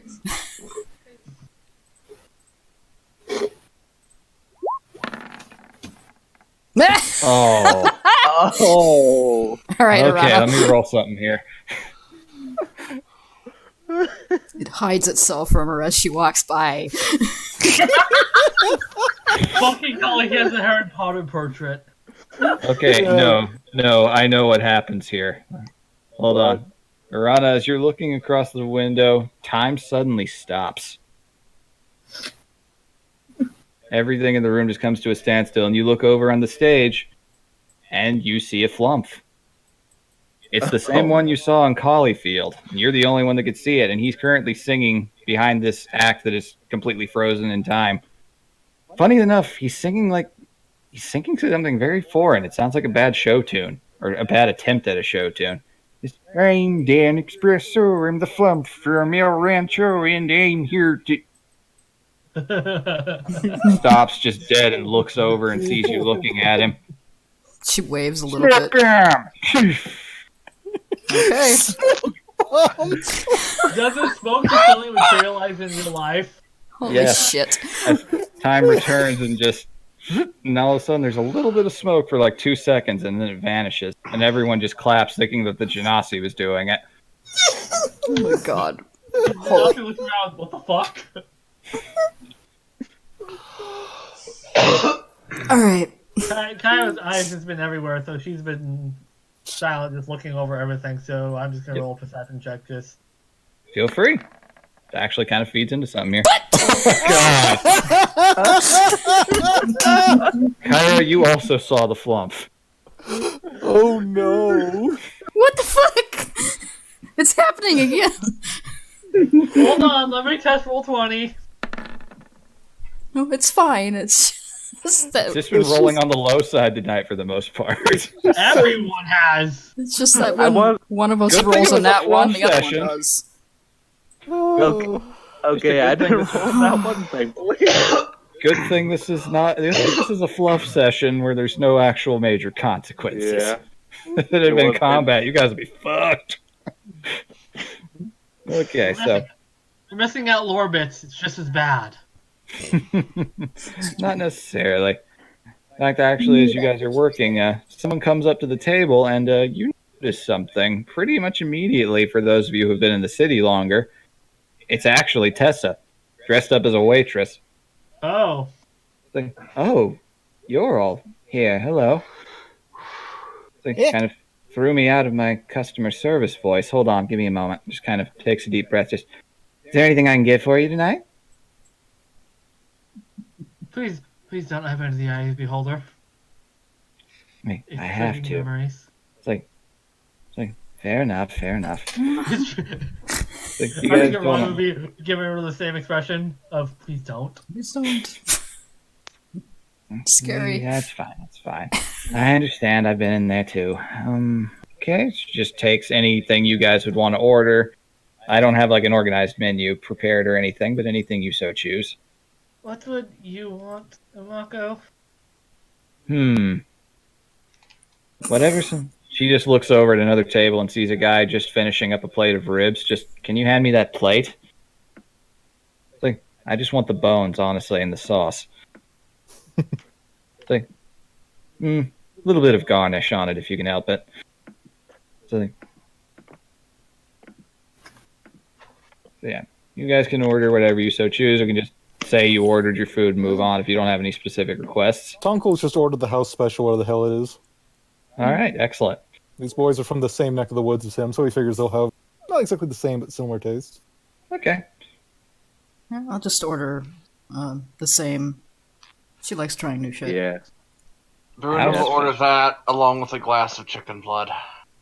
You believe it or not, they service that.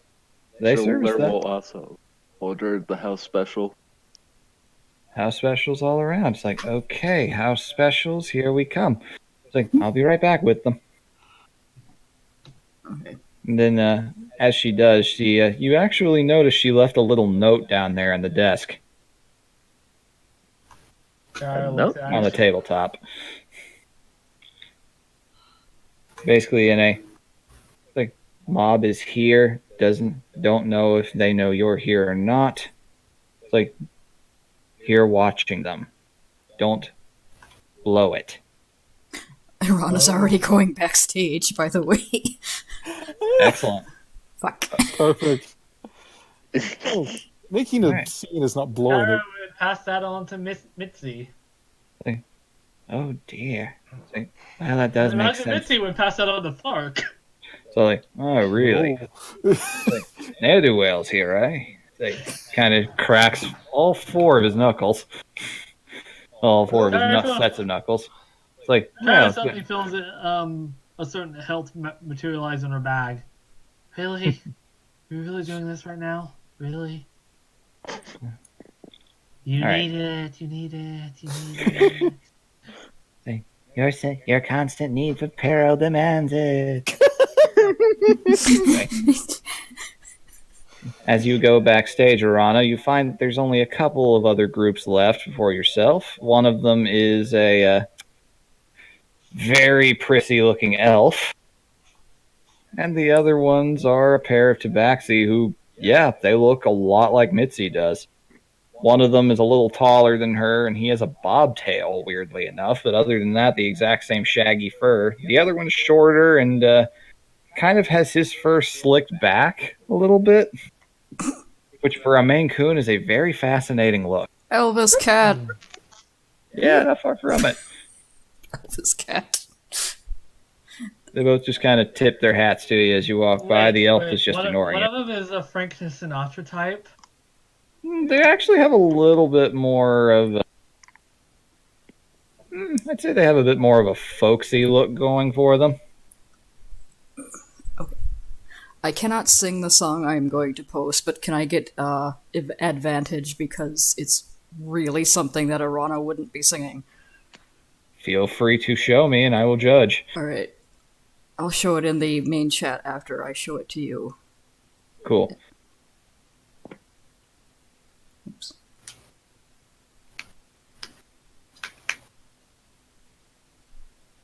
Oh boy, let me see here.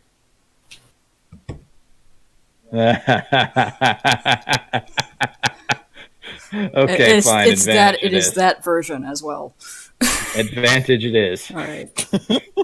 So when I go up there, Okay. I'll show everybody else what I'm doing. Yes, please. Okay, as you get backstage, the elf just kind of does the quick little up down, and you get the intense snob vibe instantly, and you do see this person is definitely one of the college students. Well, she still tips her head to him politely because she was raised better than that. Oh, a plebeian in my space. Oh, how I miss my Zidane. No! About it. It's basically this Stop right there. thing. Good luck. You'll need it. As they step up on the stage, start doing a very professional sounding, but admittedly pretty pretentious sounding number. Oh, so it's a Paint by the Numbers movie soundtrack. Got it. Not too far off. They have a very skilled voice. They're very classically trained. They just, the stick up their ass is very obvious. So it's very down to theory as opposed to stylized. Basically, there's not much individual flair to it. You can even see Mitzi's, apparently her brothers kind of just shaking their heads a little bit. One of them's tuning a guitar at the moment. So what you're saying is he's singing the CalArts equivalent of music. Oh my god, Ooh. Oof. Oh, come on. that's me. Oof. That's me, the Wow. CalArts. Yeah, you're right. I agree. Yeah, I mean, they deserve some things, but not that. Okay. I just meant more everybody imitates it and sticks to it rather than diversifying. True. Let's see. All right. And I'm not referring to insert cartoon show here. I'm talking to many artists in general. Oh, I know. Now, you can see as the number's going, Tessa is walking around acting very much the part. You do notice that she actually does still have a dagger strapped to her side. You don't see anyone that particularly stands out. I mean, if you wanted to roll perception to see where her eyes are going, you can. Okay. I was just looking everywhere in general, but not one though. 13, okay. Alright, Kara, let's do something better. 10. No. Yeah, her eyes are darting around pretty regularly. It's kind of hard to tell exactly where she's looking. She's Her eyes do dart to one table, and you do see one face that you do recall. On the wanted poster list, there was a Smilodon tabaxi named Mr. Dent, Ooh. who apparently was a well-known enforcer for the mob. Apparently has a lot of protection up top because he is sitting at a table just enjoying the music. Dressed to the nines, might I add. Very polished, long teeth that look a little sharper than you would think they needed to be. Looks like he actually might grind them a little bit to make them look more intimidating. That's very well kept silvery fur back, and overall, yeah, doesn't take much to tell that this guy is definitely capable of handling himself when you look at him. He doesn't seem to have noticed any of you, though. Dent. Is his head symmetrical? Fairly, yeah, as far as you can tell. Just making sure. Yep, understandable. All right, the Elf's Act comes to an end. Irana, you are called up to the stage. all right. You can see Mr. Blue up there on the stage just pointing at you saying, "Give him hell, hun." She nods and she walks up to the microphone and does this.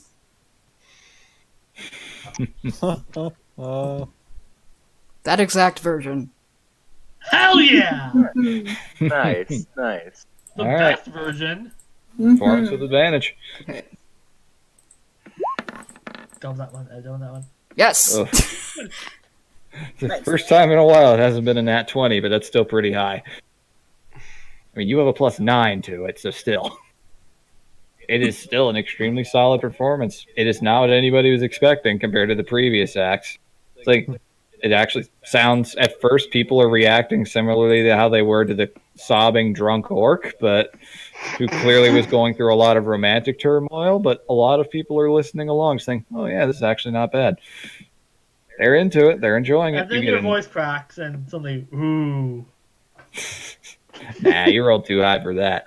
No, well, the voice crack in that song makes it 10 times better. Ah, of course, of course. It's that version. And when she starts yeah. scaling up her voice from the low tones. Very good, very good. Okay, yeah. You get to the end of your performance. People liked it. You can see Mr. Blue very eagerly applauding. You also see that Sage Grouse Kinku has come inside and is just kind of leaning up against the door, just nodding very knowingly. As you walk backstage to head in, see Mitzi's brothers tip their hats to you. It's like, good job, kid.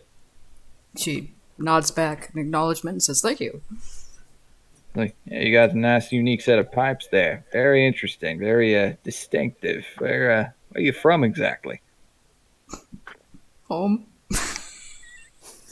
Yeah, I hear you. Home's where you're from. Home's always where you're from. She can't Anyway. actually answer that correctly, so... Indeed. So, name's Bear. Biggest one sticks out his hand, the one who has the bobtail. She shakes. Though I'm assuming that he grabs her entire arm. Oh, he's a Maine Coon, so yeah, he's got pretty sizable paws. He's a little taller than Mitzi is. It's like, wish us luck and kind. It's been a while since we performed for this crowd. They are a little on the tough side. Good luck, and I'm sure you'll do well. Alrighty. They get up onto the stage. You return to your seat. Their tune is very folksy, very jaunty. You could definitely tell that they are the real deal, though. A lot of people are very into it. It's very catchy, very earwormy. There's a dance floor, right? There's the open space for it, yes. I mean, like, there are people, like, dancing. Yeah, there are. Well, Tonk will offer and, hey, little town of dancer, want to cut a rug? Oh. Knew it was Oh. coming! Like, Don just goes, oh, that's right. O'Keefe did start calling you that.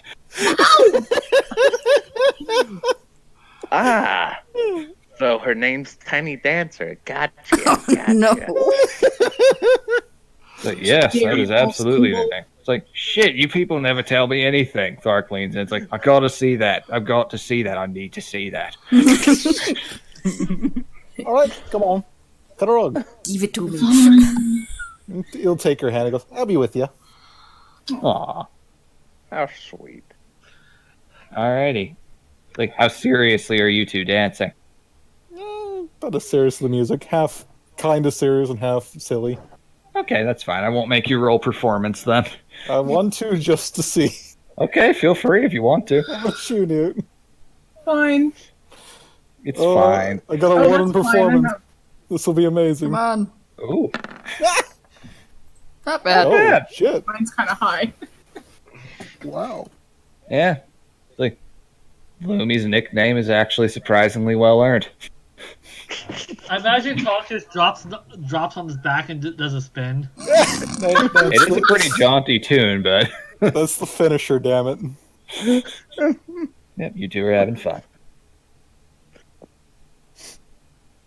Tune's still going. They're very good at it. Mitzi's clapping and cheering along with them. They notice her, give a nice little warm smile over to her. Then they notice you sitting over there with her, Arana, and they almost get distracted for a split second, but then keep going again. They're professionals. They know what they're doing. And as their number comes to an end, it's like Mr. Blue just kind of springs almost out of nowhere. This guy's hopping strength is incredible. Just lands right on the stage in front of the microphone, just saying, "Thanks for everybody for coming out to Cassie Blue's open mic night. Like, we're always happy to have new faces and some returning old ones as well. It's like, thank you from all of us here in Epton. It's like, and good night." And the lights all go out. And pretty much instantly you hear a loud clanging kerfuffle as silverware goes flying. Oh no. Carol flips down the night vision lenses. Same. Okay, yeah. Mhm. You So- immediately see Tessa is in a knife fight with this saber-toothed tabaxi. Oh fuck! And that is where we're going to end the session. Fucking damn it. Nice. Nice, nice. Phoebe likes cliffhangers. Who started it? Can we tell? No, Oh. it all happened instantly. Yeah. I think it's pretty obvious that she's not going to start it unless she had to. Mm-hmm. You know, because she's there to get intel, not possibly get in a knife fight with a dangerous fucking mob criminal. Oh, okay. Shit, none of us Managed have to get any back. equipment. You could have brought your weapons along if you wanted. Lyra has hers in her bag. And Bruna Shalur can is just her equipment. same with Shalur. Besides, you act like extreme convenience will ever leave Kyra. Not unless someone needs it more than you.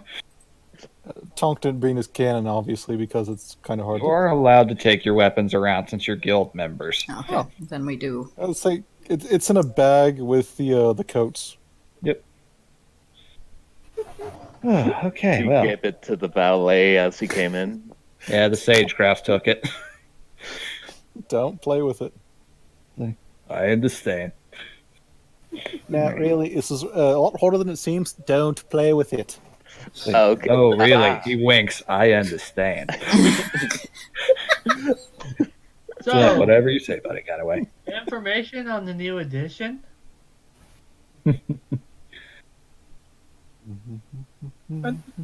Information on the new edition, Vivi, since Information on what now?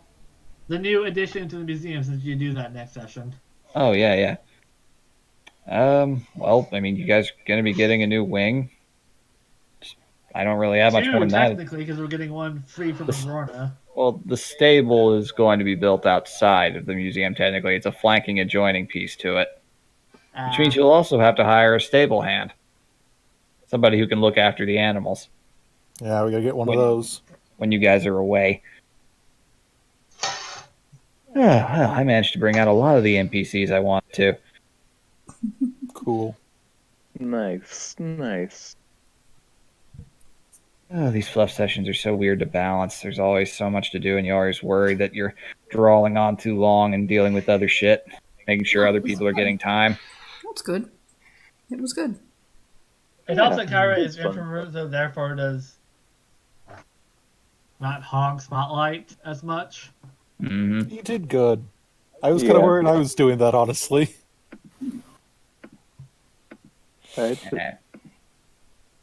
Talk is a lot more person-focused than I'm used to in my characters. Tonk is very sociable.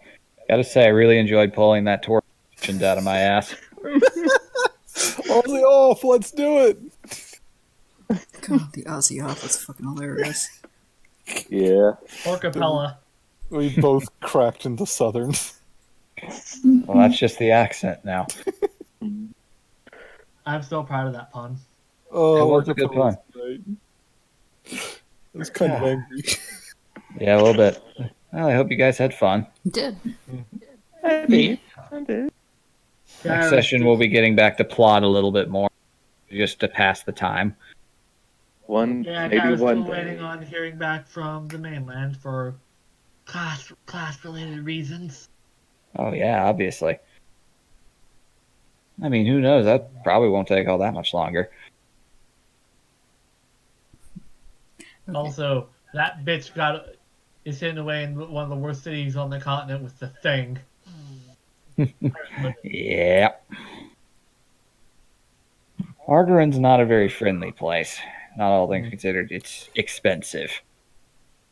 It's one of the few places where slavery is encouraged. Oof.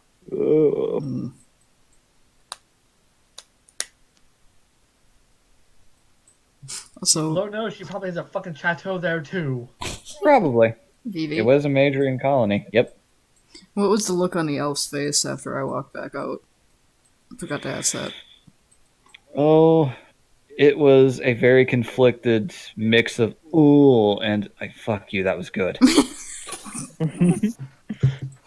I live to irritate the fuck out of elves. Even my own elf. You live to make her suffer. Meanwhile, with the Underdorks, Why Lots of am I here? Lots of the Underdorks sneezed this episode. Yes, in case the reference missed you, that was, as I mentioned, Otzi is right on top of where the Mind Flayer Monastery was, so it'll bleed over with the groundwater there. Mm-hmm. It's all gooey. If she'd gone too much deeper, there is a chance she might have caught her. Well, Sora might have caught their death of Neothalid. But we lose. Nora. Nora probably. Luras. She went poof. And There back. she's back. Welcome back. Okay, My you guys need to. audio was bugging out on my end. Yeah, you guys need to tell Nora about Eye of the Beholder. Ah. There's literally a beholder running a clothes store with the fervor a normal beholder has in dominating and controlling other things. And all of their Except they- employees are like Mind controlled. mind controlled and incredibly customer servicey, like painfully so. Stepford housewife almost. And they seem like they're in pain half the time, and it's very uncomfortable to be in that clothes store because you feel like you're being watched all the time. Yep. It's the worst of all customer service rolled together into a nightmare. Oh God, no. No, thank you. Yeah, that's why she pointed at it and said Well, nope. at least we didn't see any Karens when we walked in. Nope, thankfully. Because then we would see the more troubling aspects of their customer service. I'm gonna go make some food because I am very hungry. Go, Okay. go, Oh, consume. very hungry. Later. Consume. I Do am these passing serve a cat. customers? I'm very hungry, I'm dead. Okay, I'm gonna end the recording right there because fuck you.